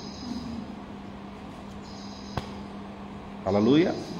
ఒక నికాసైన వర్తమానం వచ్చింది. ఒక రాజద్రాక్షారసం వచ్చినది. హల్లెలూయా! అది మన స్వాస్థ్యం, అది మనల్ని విడిపించే స్వాస్థ్యం. దానిని దేవుడు మనకిస్తున్నాడు. ఏ యెజబేలు వచ్చినా కానీ దాన్ని మనం అమ్ముకోకూడదు. ఏ ఆహాబు వచ్చినా కానీ మనం దాన్ని అమ్ముకోకూడదు. ఏ సొదొమ రాజు వచ్చినా కానీ దాన్ని మనం అమ్ముకోకూడదు. కూడతోటకి ఎక్స్ట్రా నీకు ఇస్తానంటున్నాడు. Extra, I will pay extra. నాకొద్దు. చంపబడ్డా ఒప్పుకున్నాడు కానీ నాబోతు మాత్రం ఆ ద్రాక్ష తోటని వదులుకోవాలి. అబద్ధ సాక్ష్యాలు పెట్టి యెజబేలు చంపించింది. భర్త వచ్చి ఏమన్నాడంటే, మా భర్త వచ్చి మూతి ముడుచుకొని కూర్చున్నాడు. ఏంటయ్యా, భోజనం చేస్తావా? భోజనం పెట్టమంటావా? లంచ్కి టైం అయింది లే అంటుంది ఆహాబుని. ఎవరు? నులివెచ్చని సంఘం ఆమె ఒళ్ళో పడుకొని రోజు తింటున్నాడు. సంసోను దెలీలా పాదాల దగ్గర పడిపోయి, దెలీలా తొడల మీద పడిపోయి రోజు తాగుతున్నాడు, తింటున్నాడు. ఆహాబును కూడా లేపుతుంది. ఓ నిలువచ్చని క్రైస్తవుడా, లే, నేను సిద్ధపరిచిన భోజనం తిను, లే అంటుంది. అంటే మొహం మూడ్చుకుని, ఎందుకు మొహం మూడ్చుకున్నావు అంటే, పలానా వాడున్నాడే, వాడి పేరు నాబోతు, వాడికి ఒక ద్రాక్ష తోట ఉన్నది. ఆ ద్రాక్ష తోట ఫస్ట్ క్లాస్ అయిన ద్రాక్ష తోట, మనం నగరకు ఆనుకున్న బిట్టది. ఆ ప్లాట్ మీద నా మనసు పడింది, నాకు ఆ ప్లాట్ కావాలి. వాడే ఇవ్వనంటున్నాడు. వాడికి మన 10 ఎకరాల ల్యాండ్ ఇస్తారన్న బదులుగా అయినా ఇవ్వనంటున్నాడు. ఓ తినండి సార్ మీరు. అసలు రాజ్యం మంది, అధికారం మంది, ముద్ర మంది, క్రూర మృగమే మనం ముద్రేద్దాము. చదవండి ఒకసారి రాజుల మొదటి పుస్తకం. ఇప్పుడు రండి మనం క్లోజ్ చేసుకుందాం వాక్యాన్ని. హల్లెలూయా. మొదటి రాజుల పుస్తకం 20వ అధ్యాయం. ఈ సంగతులైన తర్వాత, ఏ సంగతులైన తర్వాత?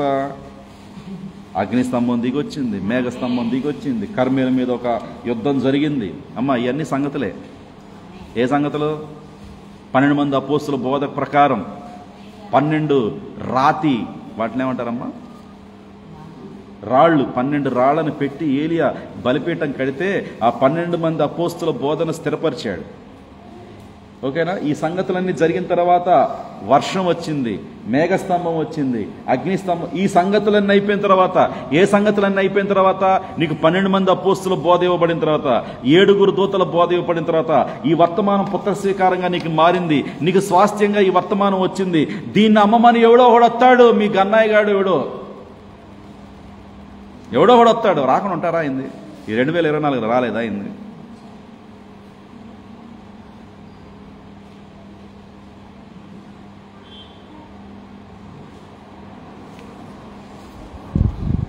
ఈ సంగతులు అయిన తర్వాత ఏ సంగతులు? విజయ్, నీతీకరణ, శుద్ధీకరణ, పరిశుద్ధాత్మ బాప్తిజం, పుత్ర స్వీకారానికి నువ్వు వచ్చేసావు. ఈ సంగతులన్నీ నీలో జరిగినాయి. అగ్నిస్తంభం, మేఘస్తంభం, వర్షం వచ్చింది, 12 మంది అపోస్తుల బోధ, 12 రాళ్ల పరిచర్య, బుగ్గిపాలైపోయింది వాళ్ళ యొక్క బోధలన్నీ. ఎవరి బోధలన్నీ?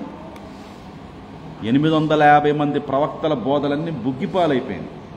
అషేరా దేవత బోధలు, బయలుదేవుడి బోధలు, సిద్కియా టీము మొత్తం చచ్చిపోయారా లేదా? గొంతులు కోసి చంపిందే ఏలియా వర్తమానం. వాళ్ళ బోధలు, వాళ్ళ గొంతు లేకుండా చేసిందే ఏలియా వర్తమానం. ఏలియా వచ్చి కెరీతు బాగు దగ్గర 850 మంది పూజారులు, 850 మంది అషేరా దేవత ప్రవక్తలు, 450 మంది బయలుదేవుడి ప్రవక్తలు, మొత్తం 850 మందిని పీకలు కోసి రక్తమంతా కెరీతు వాగులో ప్రవహింపజేశాడు. ఏలియాకు ఒకసారి చప్పట్లు కొట్టండి. ఆ మనుష్యుడే ఈ మనుష్యుడు, ఆ మనుష్యుడే ఎలియాజరు, ఆ మనుష్యుడే ఈ కాలంలో ఏలియా. ఆయన వెంబడ వెళ్తేనే అగ్నిస్తంభం వచ్చింది, ఆయన వెంబడ వెళ్తేనే మేఘస్తంభం వచ్చినది, ఆయన వెంబడ వెళ్తేనే 12 మంది అపోస్తుల బోధ అర్థమైంది. ఆయనే మలాకి 4:5-6 అంటే నాకేం తెలుసు ఆడివుడు అంటావా? మలాకి 4:5-6 అంటే ఎవరమ్మా? పిల్లలని తండ్రుల తట్టు తిప్పే వర్తమానికుడు, అపోస్తుల బోధ వైపు తీసుకెళ్లే వ్యక్తినే మలాకి గ్రంథంలో ఉన్న 4:5-6లో సిద్ధపరచు ఏలియా. ఆ ఏలియా వర్తమానం మనకు వచ్చినది. ఈ సంగతులన్నీ అంటే ఏలియా వర్తమానం సంగతులన్నీ జరిగిన తర్వాత ఈ స్వాస్థ్యాన్ని కొట్టివేయటానికి ఒక లూసిఫర్ నీ దగ్గరికి వస్తాడు, ఒక యెజబెల్ నీ దగ్గరికి వస్తుంది. నువ్వు అమ్ముడు పోతావా? నిన్ను అమ్ముకుంటావా? మా ఇంటి పక్కన క్రైస్తవులు అద్దెకి వచ్చారు. వాళ్ళు రావటంతోనే స్టార్ టీవీ బిగించారు. ఉదయాన్నే నేను నా బండి తీస్తున్నా, వాక్యం వస్తుంది. అబ్బా అనరే మీరు కూడా? నేను అబ్బా నచ్చి అన్నా. అంటే ఏంది? టీవీలో వర్తమానం వస్తుందా? ప్రవక్త వర్తమానం వస్తుందా? శ్యామ్ కిషోర్ అనేవాడు హైదరాబాద్లో ప్రవక్త వర్తమానం చెప్తాడా? కల్వర్ సతీష్ అనేవాడు వర్తమానం చెప్తాడా? పరలోక నేస్తం ఐజక్ అనేవాడు వర్తమానం చెప్తాడా? ఈ టీవీల్లో వాళ్ళందరూ వచ్చే వాళ్ళందరి దగ్గర ఆ బయలుపాట్లే వ్యర్థం. ఈ సంగతులు నీలో జరగాలి. అమ్మా మళ్ళీ చదవండి, ప్రకటన గ్రంథంలో కూడా ఈ సంగతులు అయిన తర్వాత అని ఉంటుంది. ఎప్పుడైనా చదివారా బైబిల్? మరి చూడండి, ప్రకటన గ్రంథం 4 ఈ సంగతులు జరిగిన తర్వాత. ఏ సంగతులు? గ్రేస్ మేరీ 7 సంఘకాలాల్లో మనిషి కుమారుడు తిరిగిన సంగతులు. Ephesus, Smyrna, Pergamum, Thyatira, Sardis, Philadelphia, Laodicea, hallelujah, Paul, అరినెస్, Columba, Martin Luther, John Wesley, William Marrion Branham. ఈ సంగతులన్నీ ఓపెన్ అయిన తర్వాత, నాకు ప్రభు దినం ఓపెన్ అయిన తర్వాత, ఈ సంగతులన్నీ జరిగిన తర్వాత నన్ను ఇక్కడికి ఎక్కిరమ్ము అనుందా లేదా? ఈ సంగతులు జరిగిన తర్వాత ద్వారం ఒకటి తెరవబడింది. తెరిచాడు ద్వారం నీకు దేవుడు. చదవండి అమ్మ, 4:1 ఉంది. ఈ సంగతులని ఉందా? ఈ సంగతులు జరిగిన తర్వాత ఉందా? నాకు అట్లా గుర్తుంది, మీకుందా లేదా అట్లా గుర్తు? Very good. ఏ సంగతులు అంటే దానికి ముందే అయ్యే ఉంటాయి. ప్రకటన గ్రంథం 1వ అధ్యాయం ఉంటుంది, అది ప్రభు దినం. ప్రకటన గ్రంథం 2వ అధ్యాయం అంటే 7 సంఘకాలాలు. ప్రకటన గ్రంథం 3వ అధ్యాయం ఉంటుంది. ఆమేన్. 7 సంఘకాలాలు అయిపోయిన తర్వాత ప్రభు దినము. ఈ సంగతులన్నీ నిన్ను ఉన్నతమైన ఎత్తైన స్థలంలో తీసుకెళ్తున్నాయి. ఈ సంగతులు జరిగిన తర్వాత నీకు పుత్ర స్వీకారం వచ్చినది, నీకు వర్షాలు పడ్డాయి, తొలకరి వర్షం వచ్చింది, కడవరి వర్షం వచ్చినది. ఈ సంగతులు జరిగిన తర్వాత ఈ వర్తమానమును అమ్మివేయమని కొంతమంది నీ దగ్గరికి వస్తారు, అమ్ముడు బొమ్మని కొంతమంది నీ దగ్గరికి వస్తారు, రాజకీయ నాయకుల రూపంలో నీ దగ్గరికి వస్తారు, మహావేశ రూపంలో నీ దగ్గరికి వస్తారు. కానీ వర్తమానం పోగొట్టుకునే పరిస్థితి లేదు. బంధువులన్నా పోగొట్టుకోవచ్చు కానీ వర్తమానం పోగొట్టుకునే పరిస్థితి లేదు. పాస్టర్లన్నా పోగొట్టుకోవచ్చు, కానీ రాకడ వర్తమానం పోగొట్టుకునే పరిస్థితి లేదు. ఎంటై మెసేజ్లో ఎవడు మనతో పలకిపోయినా, వాడి కోటాలకు పిలవపోయినా పర్లేదు, ఢిల్లీ వాడు వచ్చినా మనల్ని పిలవపోయినా పర్లేదు, వరంగల్లోడు వచ్చినా మనల్ని పిలవపోయినా పర్లేదు, అమెరికా వాడు వచ్చినా మనల్ని పిలవపోయినా పర్లేదు. ఈ 1963లో ఈ పుత్ర స్వీకారం రాకడ వర్తమానం, రెండవ రాకడ జరిగినది అనే ఈ స్వాస్థ్యాన్ని ఎక్కడ కూడా ఎవడికి కూడా అమ్ముడుపోవటానికి, మనం పోగొట్టుకోవడానికి వీల్లేదు కాక వీల్లేదు. ఎవడు పిలవపోయినా పర్వాలేదు, నువ్వు మీ కావాలే ఉన్నా పర్వాలేదు, నీకో టైం వస్తుంది రేపు. ఎందుకంటే ఈ స్వాస్థ్యం గురించి